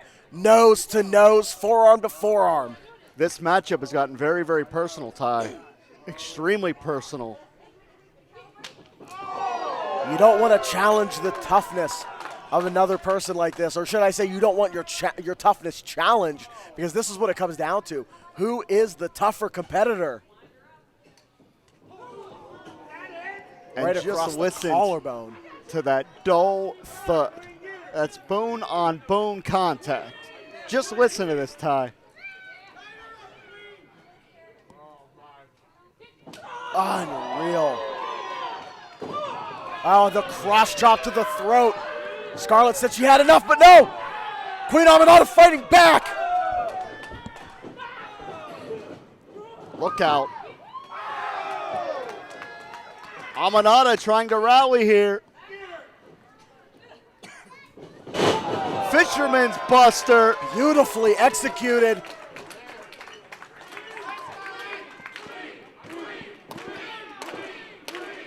And we're seeing here the difference between technically proficient and raw aggression. Diving hip attack. And I think this one is over. The way Scarlett's head snapped. And Aminata stringing the offense together, showing why she is a national and internationally praised professional wrestler. And she had a few words there unspoken for Laura Lovelace as well. Hooks that leg, back press. I gotta say, every time I think Scarlett has been knocked completely unconscious, unresponsive, she's able to get the shoulder up, and that is extremely impressive to me. I mean, I don't have a medical degree, but I think I know when someone's unconscious or not. And now Laura needs to get off of the apron. She is not a legal competitor in this matchup. She has no business being involved here. And Aminata's going to get her lights turned out because you can't turn your back on Scarlett. You just can't. Scarlett is too dangerous. Scarlett's trying to get her vision narrowed down to one person. Miscue. The Queen's going to capitalize. Flatliner. Into the Coquina clutch. The smooth transition. Is Scarlett going to be able to hold out? Look at those heel kicks. Calf kicks. And I believe Scarlett has been She's knocked out. Scarlett would not tap out, but she got knocked out. As a result of a submission, Queen Aminata!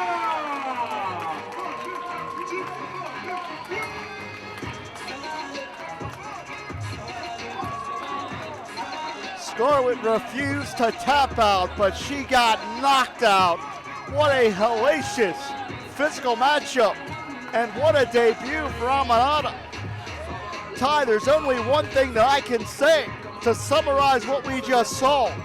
All hail the Queen, Queen Aminata, successful in her Ryse debut.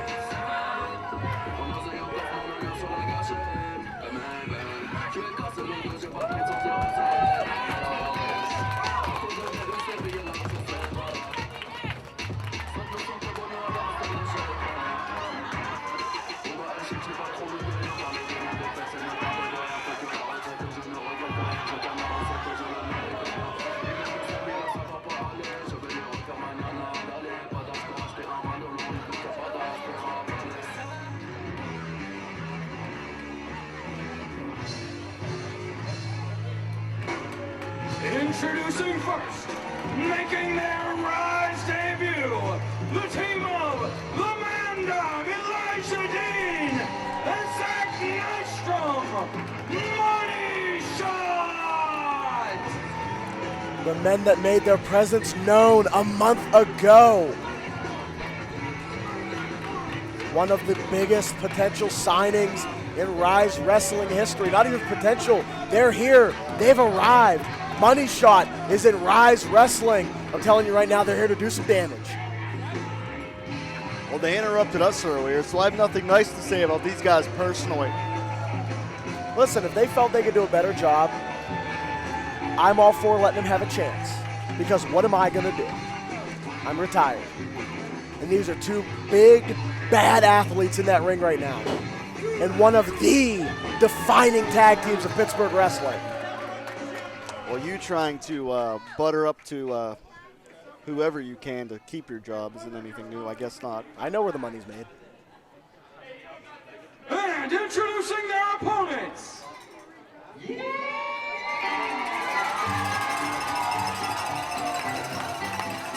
The team of Cowpoke and the social media icon,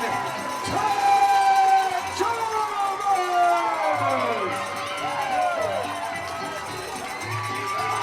This crowd has come completely unglued. Two of the biggest fan favorites in the history of Ryse Wrestling, Cowpoke Paul, Tad Jarvis, are on the scene, baby!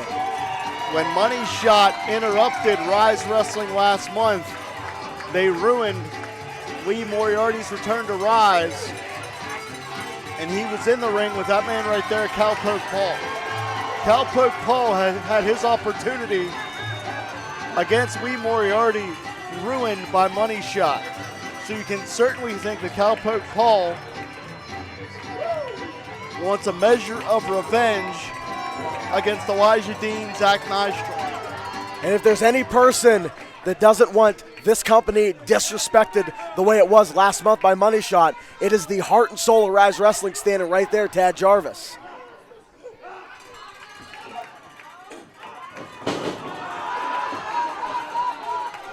And it looks like Nystrom's tripping over his own feet. There's a tragedy.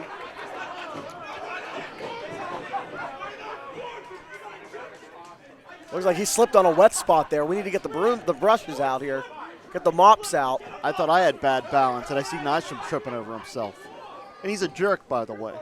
He's also a world-class athlete along with Mandine. Absolutely, and that's the problem. Money Shot is as good as they say they are. Their reputation precedes them. Everyone knows that these two guys, Elijah Dean and Zach Nystrom, have run roughshod over Pittsburgh wrestling for the past 3 years. We also know that Ryse Wrestling was in negotiation to sign these guys to a 2023 contract.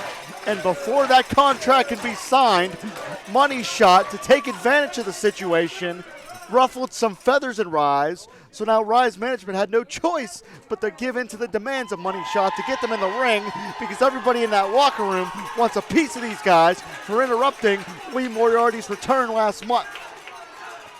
Nystrom and Elijah Dean care about money and the opportunity to make more money. They want the notoriety to make more money. That's all it's about. Oh my goodness. They're capitalist in the most nefarious sense. And there's also no honor among these thieves. They were holding, both teams holding each other's ring gear hostage. You can see Tad Jarvis and Cowpoke Paul did the right thing, but Money Shot did not. Cowpoke Paul is incensed right now. That hat is everything to Cowpoke Paul. As we know, Ty, Elijah Dean, nearly a 4-year pro in this sport. Zach Nystrom, a 3-year pro. And in that very short time, they cemented themselves as true forces in the Pittsburgh wrestling scene. They've had a reputation, which is why when they hit the ring last month, everyone was shocked.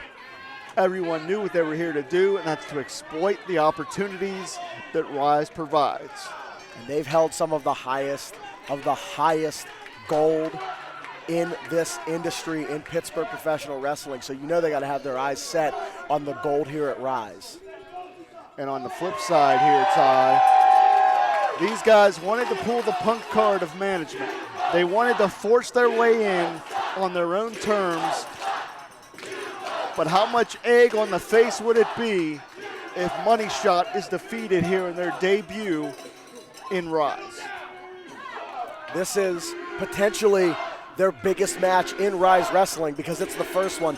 Like you said, this is the first impression, and this crowd's already telling them they suck, so they're going to have to go above and beyond to prove that they don't. And listen, I'm not going to take anything away from the ability of Money Shot. Elijah Dean and Zach Nystrom are true pro wrestling prodigies. They're a rare breed, but that doesn't mean that I'm going to endorse the way they conduct themselves personally. Just not going to happen. Listen, that's what we've been talking about. We've been talking about a couple of major things, and one of them has been Money Shot because they made a statement. So it worked. You can argue, oh, they're jerks, oh, they're buttholes. But you know what? The big unit, Zach Nystrom, and the man dime, Elijah Dean, they made headlines in Ryse Wrestling. Arguably the biggest, if not the second biggest news coming out of the past couple of events has been Money Shot.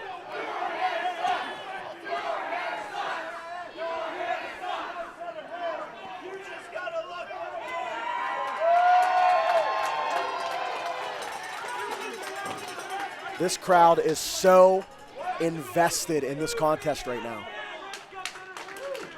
Now we're going to see some pro wrestling. Collar and elbow tie up here. Zach Nystrom immediately using his size advantage to muscle Tad Jarvis back to the corner. No rest for the weary. Nystrom's going to get in that cheap shot when he can to take advantage here. Sends Jarvis in. Tad avoids the contact. Nystrom's a big man, not going down.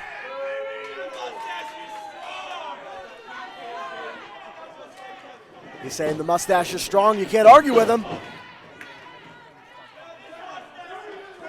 The arrogance quite literally oozing off of Nystrom.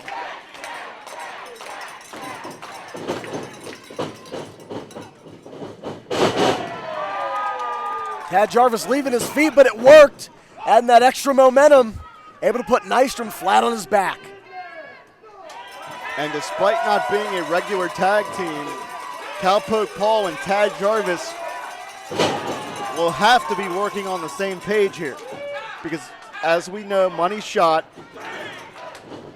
have been working hand in hand for the past 3 or so years. They are not only on the same page, they're on the same sentence, reading the same word. Cowpoke moving quick. Basement dropkick, very Beautifully wisely done. Ride him, Cowpoke.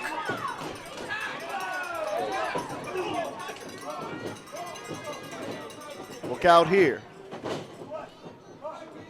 Man, and that's beautiful. That's how cohesive Money Shot is. And that's the nasty side of Elijah Dean. Kudos to Cowpoke for trying to fight both competitors off at the same time, but at the end of the day, that was just simply 2-on-1, and it was just too much for Cowpoke. And that's also one tag partner knowing exactly what the other one's thinking and knowing exactly where to be in that situation. And notice that Elijah Dean keeping Cowpoke Paul in the Money Shot corner until Zach Nystrom can lower that shot into the midsection.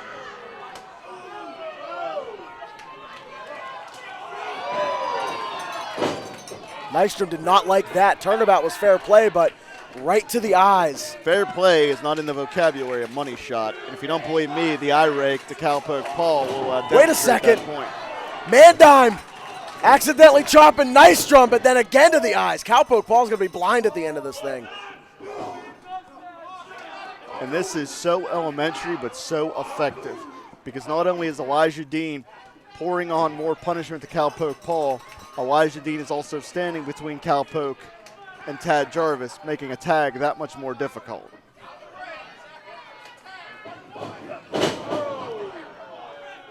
Those type of things are no coincidence, that's no accident, that's all being done with a purpose. We are just seeing textbook, beautiful tag team wrestling here. And I'm not surprised one bit. Like I said, one of the pinnacle tag teams going right now in Pittsburgh professional wrestling, in all of professional wrestling, really. I mean, Money Shot is a premier level tag team here at Ryse Wrestling. Money Shot's been wrestling in several different states over the past few years. And let's be honest here, they are highly touted prospects. Their reputation precedes them. They are as talented as they believe they are, but they're insufferable. I hate to say it, I think on both ends, the right decision was made. Money Shot coming to Ryse Wrestling, Ryse allowing them into Ryse Wrestling. Well, I guess they didn't allow them initially, but they made a statement. Ryse understood, the Money statement Shot was made. Backed Ryse management into a corner. Are they supposed to let these guys just ruin Lee Moriarty's return? No, the entire Ryse locker room wants a piece of Money Shot. I think that, I'm telling you right now, I think there's money to be made. Look at the power. You see it right there. I think there's money to be made off the backs of Money Shot if they're going to be in this company. If you're going to be begrudgingly held to using them as talent, then you might as well put them in these positions against the two of the hottest young acts in Ryse Wrestling. Tad Jarvis and Cowpoke Paul. Cowpoke Paul just got bull rushed right there. I mean, you tell me right now that to these Ryse fans, this is not a must-see attraction.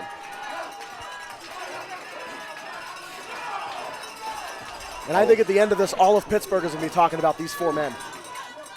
Look at that. Elijah Dean here gets knocked to the apron and to the floor. All the way to the floor. Money Shot's in a bad way here. Nostrum falls into the ring. Reaching to try to stop Cowpoke. Now he can't make a legal tag even if he wants to, but wait a second. The official didn't see the tag. And immediately, Elijah Dean putting Cowpoke Paul in the Money Shot corner as he gets absolutely mugged behind the referee's back. Nostrum played the fool falling into the ring, but it was a distraction and a genius one. It was a slimy ploy is what it was.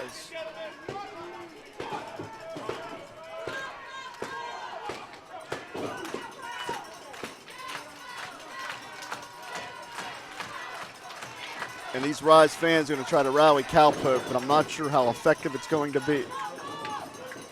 Because right now, the tag team... He's trying. Oh, look at the power. Nostrum at the last second knowing exactly where he was in the ring and hurling Cowpoke back down to the other side of that line dividing both halves of this ring right now. Tag team continuity is deciding this contest right now.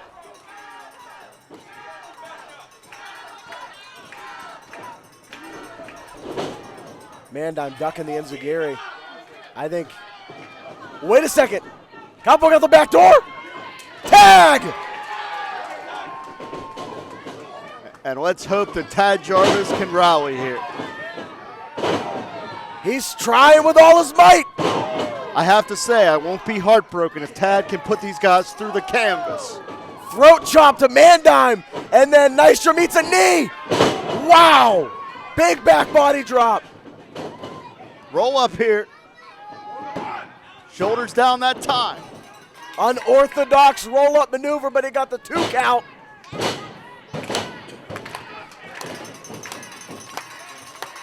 What are we seeing here? Nostrum hanging on.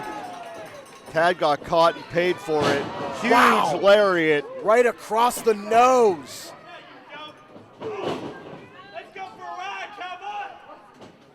Nostrum shoots Cowpoke Paul in. Big drop kick. Shotgun drop kick puts Nostrum down to the canvas.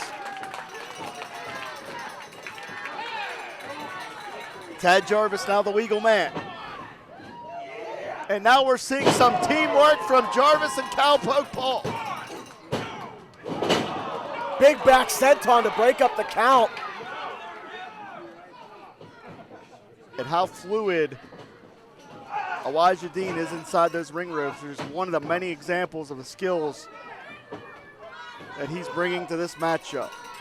But we need to talk too about how close Tad and Cowpoke have come to victory so many times. Hey ref, turn around, man.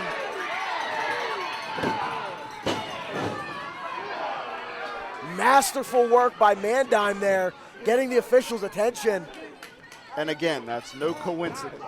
This is all a part of the plan for Money Shot. Trying to fight these guys is trying to fight off a swarm of bats. They come from all different directions, every which way but up, and you just don't know where they're coming from next. The man dime here. Oh no! Nostrum ate that rolling forearm! Miscue from Money Shot. And another miscue! Elijah Dean pulls the referee in the middle of the way here.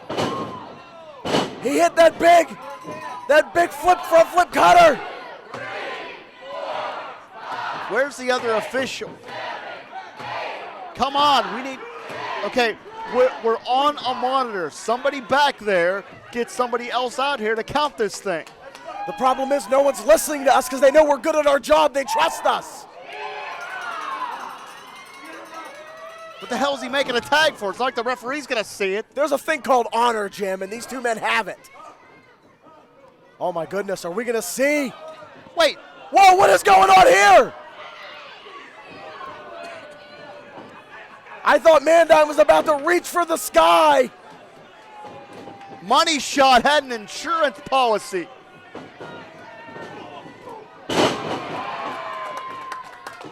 Money Shot had an insurance policy, but Tad Jarvis is going to fight by himself. Fighting for the honor of Ryse Wrestling is Tad Jarvis. But is Tad even legal? There was a legal tag made, but I don't even know what is happening here.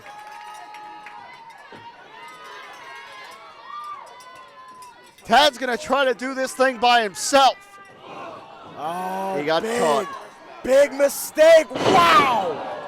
Bouncing, ricocheting is the body of Tad Jarvis.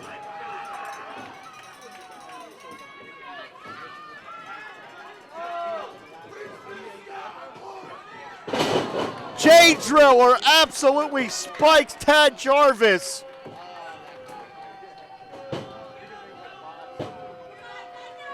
Damn it. Cash the checks, boys.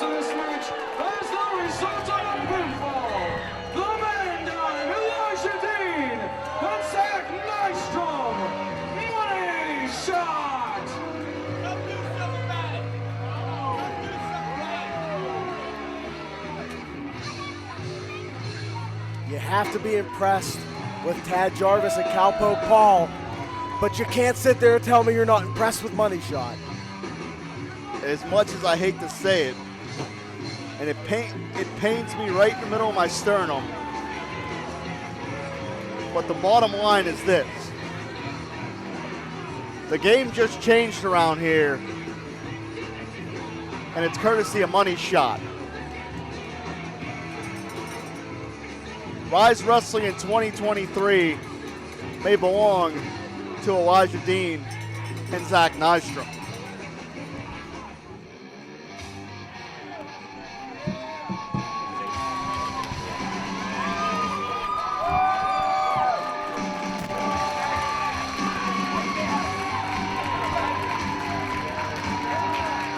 He was born in Cincinnati. He trained in Calgary. You can watch him on TNT in Jacksonville. And tonight, he's in Uniontown to challenge for the Ryse Grand Championship, the second generation Roos Cannon, All Elite Wrestling star, Ryan Pillman Jr. World traveled, but he's contending for maybe the biggest prize in his career.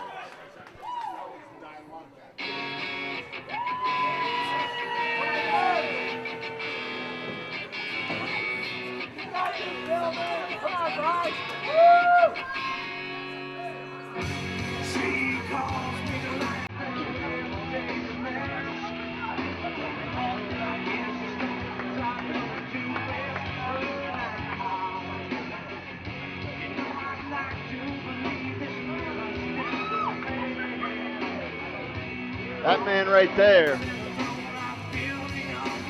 may not be ethical, but he's effective. And he's the champion because of it. And if you need any proof of how effective Edric Everhart is, he's carrying all the proof you need in that Ryse Grand Championship. The only man, I believe, in the history of this company to hold both the tag team and Grand Championship. That is correct.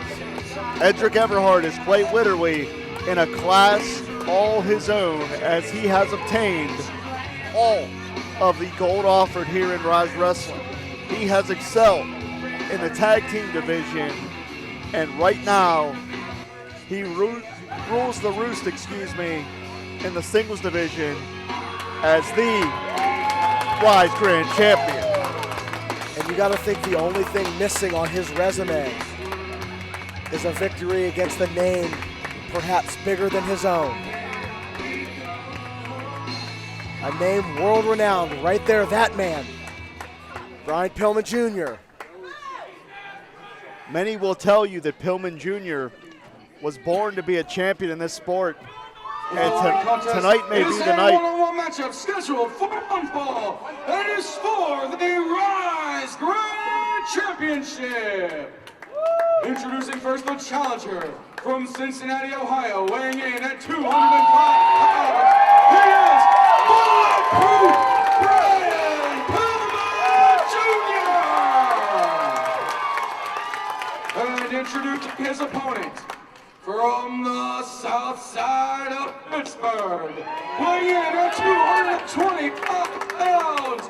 He is your Ryse Grand Champion, the new ugly Edric Everhart. There's the champ right there. There's the champ. He's big, he's strong, and he earned that title. February 11th of 2023. Main event time here in Uniontown. It is Pillman versus Everhart for the Ryse Grand Champion. My name's Jim Aminata, your Ty Cross. And before we go off the air tonight, the Grand Championship will be decided. Many have said that Pillman Jr. was born to be a champion. Will tonight be the night he claims that championship? You say Pillman is born to be a champion. Edric Everhart, who I have known for well over a decade, was not born to be a champion. Yet of the two men in that ring, Everhart holds the gold. Pillman Jr. does not. And Little bit immediately, of disrespect there. Edric showing he won't be impressed with the legacy of the name or the reputation of the athlete. Pillman Jr. is just another man in his way.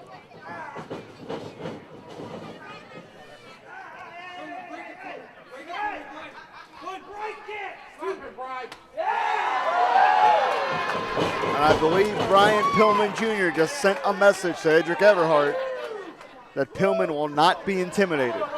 Toughness and tenacity is in the DNA of Pillman. But has Pillman had to overcome what Edric Everhart has had to overcome? Does that make Edric more hardened in that ring?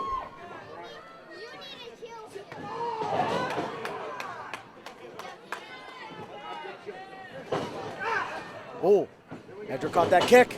Yeah, Pillman telegraphed it. He powered Pillman into the corner here. Pillman avoids the contact. Big arm drag. As we know, Pillman Jr., a student of the underrated legend Lance Storm. So you're going to see Pillman employ many of those technical aspects.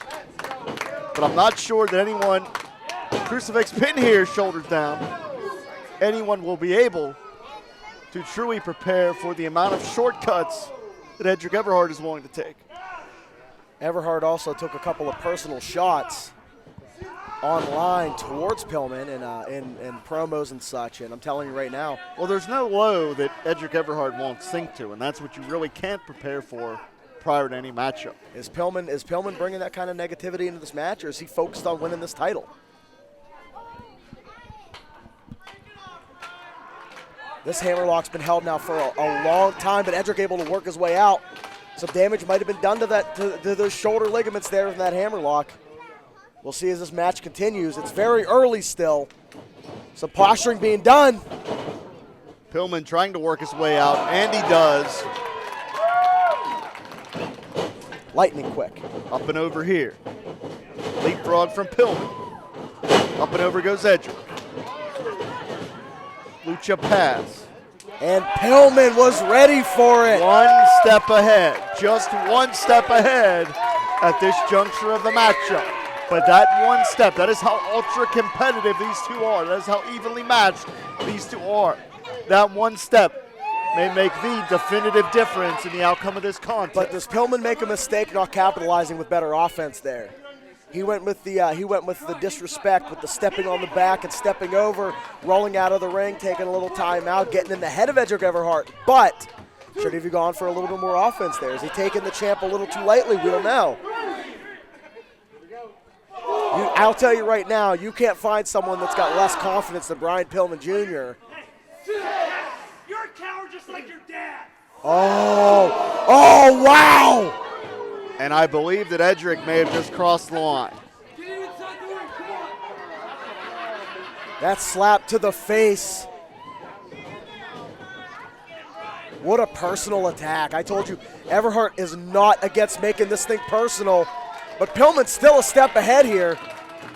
Well, Pillman Sr., let's make it clear, underwent dozens of throat operations as a child to overcome polyps on his vocal cords, and that toughness is in the DNA of the Pillman name. That is what Edric's going to have to contend with, and I don't think you want to poke the bear in that respect. I would not call either Pillman a coward, as Everhart just did. Big drop. There's the Pillman drop kick. That's some shades of flying, Brian, there. Oh, wow. Everhart drilled straight to the floor, boot first.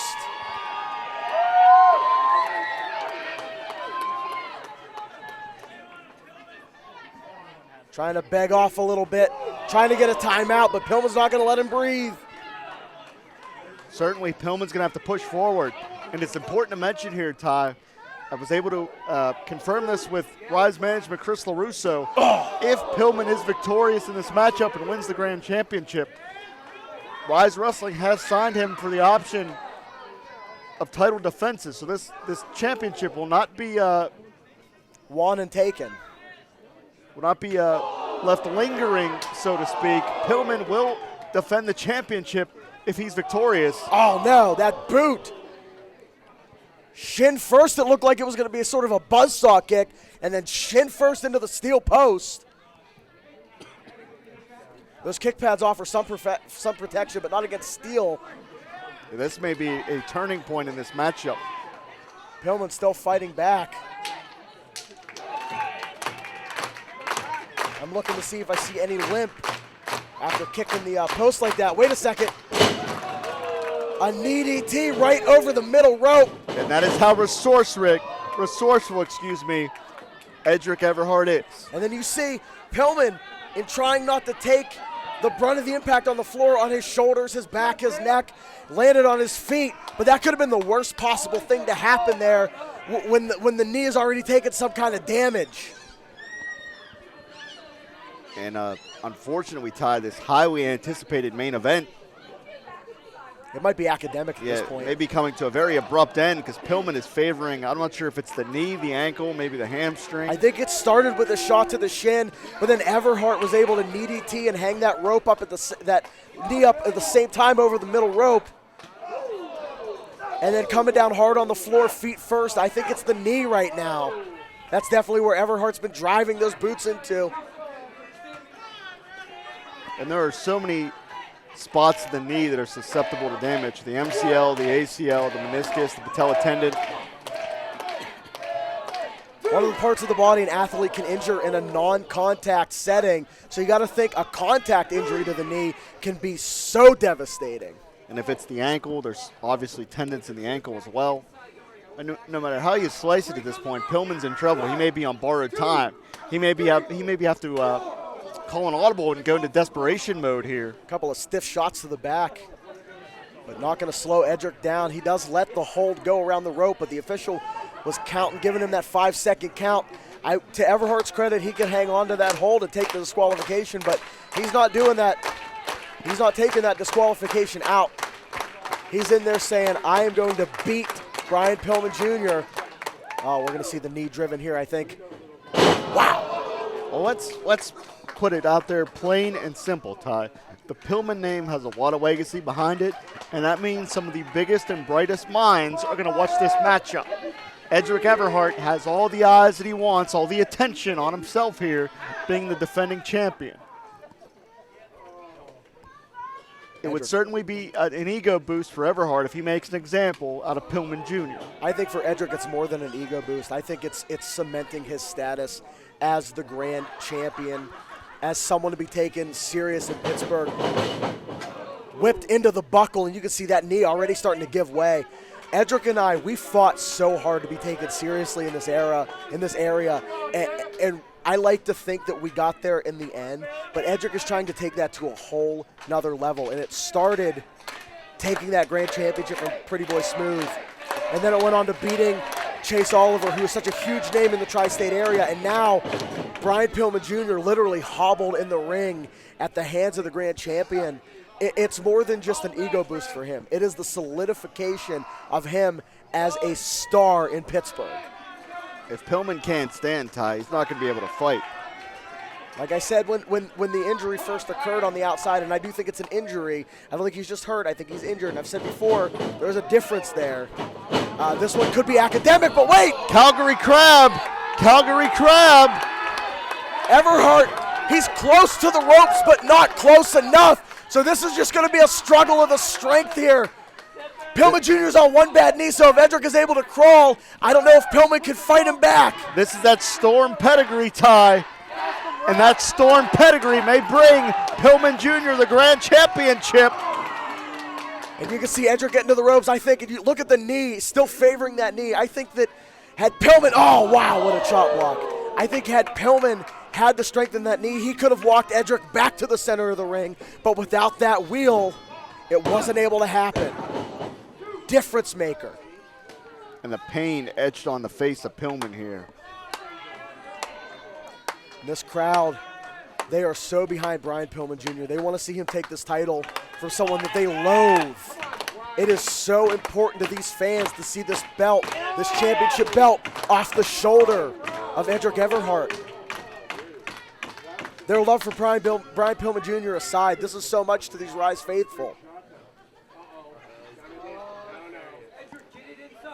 And Edric Everhart's like a shark here. He's going to the he smells post. blood. This could be all but over here. This could be all but over and then some. Wrapping the knee around the post. Edric saying one more time.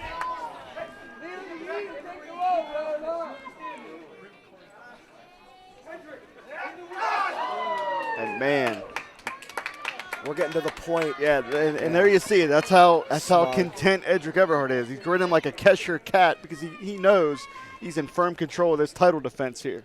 We're getting to that point, I hate to say it, where it's getting a little hard to watch for Pillman here. Oh, wait. Brian fighting back. Those kicks are well placed. And this may be the last rally for the second generation loose cannon, but he may only need one last rally. Edric needs to recoup here. Get back on offense. Are we going to see the cutter right here?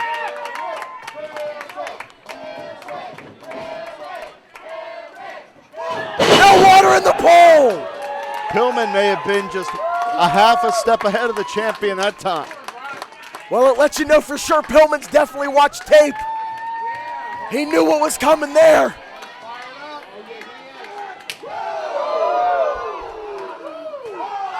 Trading strikes back and forth. Who's the tougher man? Pillman's firing himself up.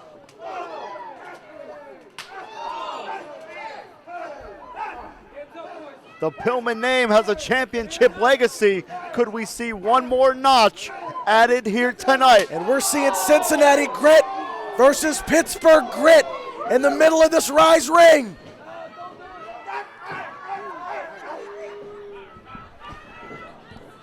super kick right on the button. Big lariat. New champion. Edric escapes, and Pillman Jr., you can see the frustration all over his face.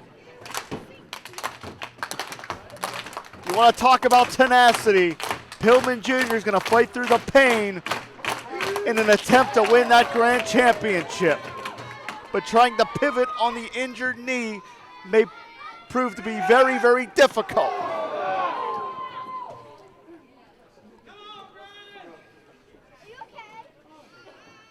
We are seeing a fight for the grand championship. He rolls through again. Back into the Calgary crab. I think Edric's a little further from the ropes than he was before. Pillman has it set. He has it sunk in so deep right now. This may be Pillman's best shot. And as close as he might be to the ropes, it probably feels like miles. Edric is trying to literally claw his way to those ropes. And Pillman fought through the pain. And we may be just mere moments away from a new grand champion. Right to the knee. Oh, wow! And Everhart getting a bitter taste of his own medicine here.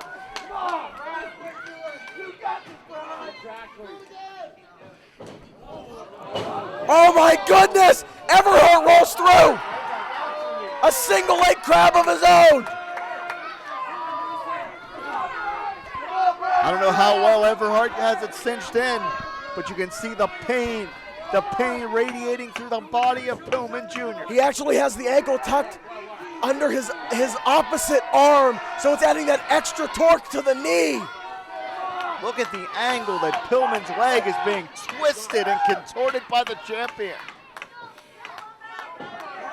It is willpower versus willpower, and Pillman Jr. outwills Edric Everhart and gets to the ropes. These two are absolutely exhausted, and they are fighting it out for the Ryse Grand Championship. That is what the Ryse Grand Championship means to these two young men. This is the kind of matchup that makes you love professional wrestling, what we're seeing right here. From Lee Moriarty to Matt Connor to down the list, everyone that's held that championship. Derek Direction, Tony Johnson, Derek Dillinger, Tony Johnson. So many great names, Pretty Boy Smooth. It's been top tier competition the whole way. These two know what adding your name to that list means, and in Edric's case, keeping his name on that championship. This is a high-risk situation here. Edric Everhart he's taken Pillman all the way up to the top floor, but Pillman is fighting back. Big headbutt. Edric all the way to the canvas. Flying Brian could live up to his name here. Wow! Connects. Hooks that leg. Time we got a new It's over. Unreal. No! How in the world did Edric Everhart kick out? This crowd has come to life in ways I've never seen before. The Grand Championship hanging in the balance right here. Pillman is all adrenaline here on that knee. Edric going straight to it though, trying to suss out the adrenaline. Big power bomb, jackknife style. Unreal. And Pillman may have landed directly on his tailbone, which would jar the entire spine. And you see Pillman holding his eyes. That's the kind of grip you go to when you realize that it's over. You can see wincing in pain, the way an athlete would on the field. You're seeing it right here in this ring. This one might be over. Ryse history is being made right here, because either Pillman Jr. is going to make headlines for winning the Ryse Championship, or Edric Everhart will put everyone on notice if he's able to defeat Brian Pillman Jr. Pillman caught him. Super kick. Look at this. Unbelievable. Right back to the injured knee. Edric knows the weakness is there now. What a near fall. Edric knows the weakness is there, so he can always go back to it. Pillman may refuse to be denied here. We've talked about the name. We've talked about the legacy. Could Brian Pillman Jr. be destined for a championship here tonight? And I think win, lose, or draw, Edric Everhart has proven beyond the shadow of a doubt that he not only belongs in the ring with Brian Pillman Jr., he is as good as he says he is. And this may be the champion getting desperate. This may be the champion looking for a way out here. He was thinking about it. He was thinking about it. You could see it in his eyes. Is this what I want to do? But wait a second. Referee Nick Brown going to lay down the wall here. Nick stopping him. Cold in his tracks. What is Edric going to do? We've seen him take out his frustration on officials in the past. Nick Brown is a brave man. Wait a minute. Edric has the grand championship. Nick, you got to turn around. Shoulders down. And if he was able to roll out. Distraction Pillman may have had. I think that maybe Edric gave a shot to the knee. Something with that knee gave out for sure. I had a bad angle on it. Edric rolling to the outside. I think Edric's taking his ball and going home, man. I think Edric knows how much jeopardy that championship is in right now. And now Pillman's the one that's got to try to make this happen. He caught him. He knows this title's got to be won in the ring. Edric's trying to get out the back door again. Edric just wants to get out of Dodge. He hit him with it. Now right in front of the referee. No, come on. Unbelievable. We cannot have this end this way. Well, ladies and gentlemen, the winner of this match as the result of a disqualification, Brian Pillman Jr. However, as a result of the disqualification, still your Ryse Grand Champion, the new ugly, Edric Everhart. Damn it, man. We can't let this stand. I personally wanted to see Edric Everhart retain the title because no matter what we've been through, he's been my best friend for over a decade, but I didn't want to see this. Wait a second. He just threw Nick Brown straight to the floor. That's going to cost him some money. I don't think he cares. I think he's incensed right now.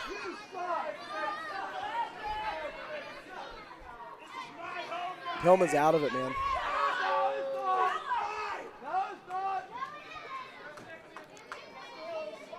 Pillman is completely out of it. And Edric, you know what he's going for here? He's going to go for that gotcha cutter right on to the Ryse Grand Championship. Wait a second.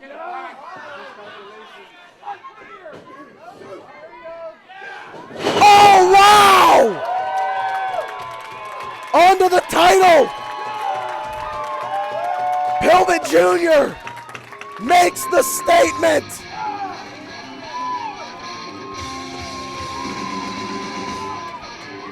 Edric Everhart may have saved his championship, but what does Pillman Jr. have to say? You know, you can keep that title tonight. You know why?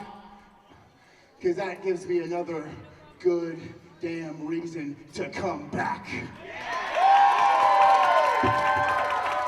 Edric Everhart has never had a bigger target on his back than he does right now.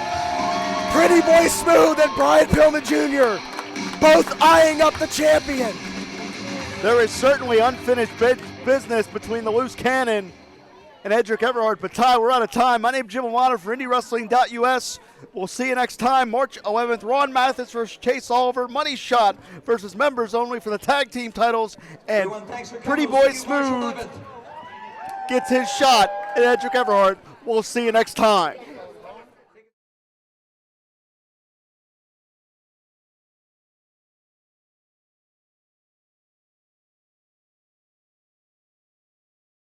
Sidekick Media Services. We are your sidekick in business for social media, video production, and more.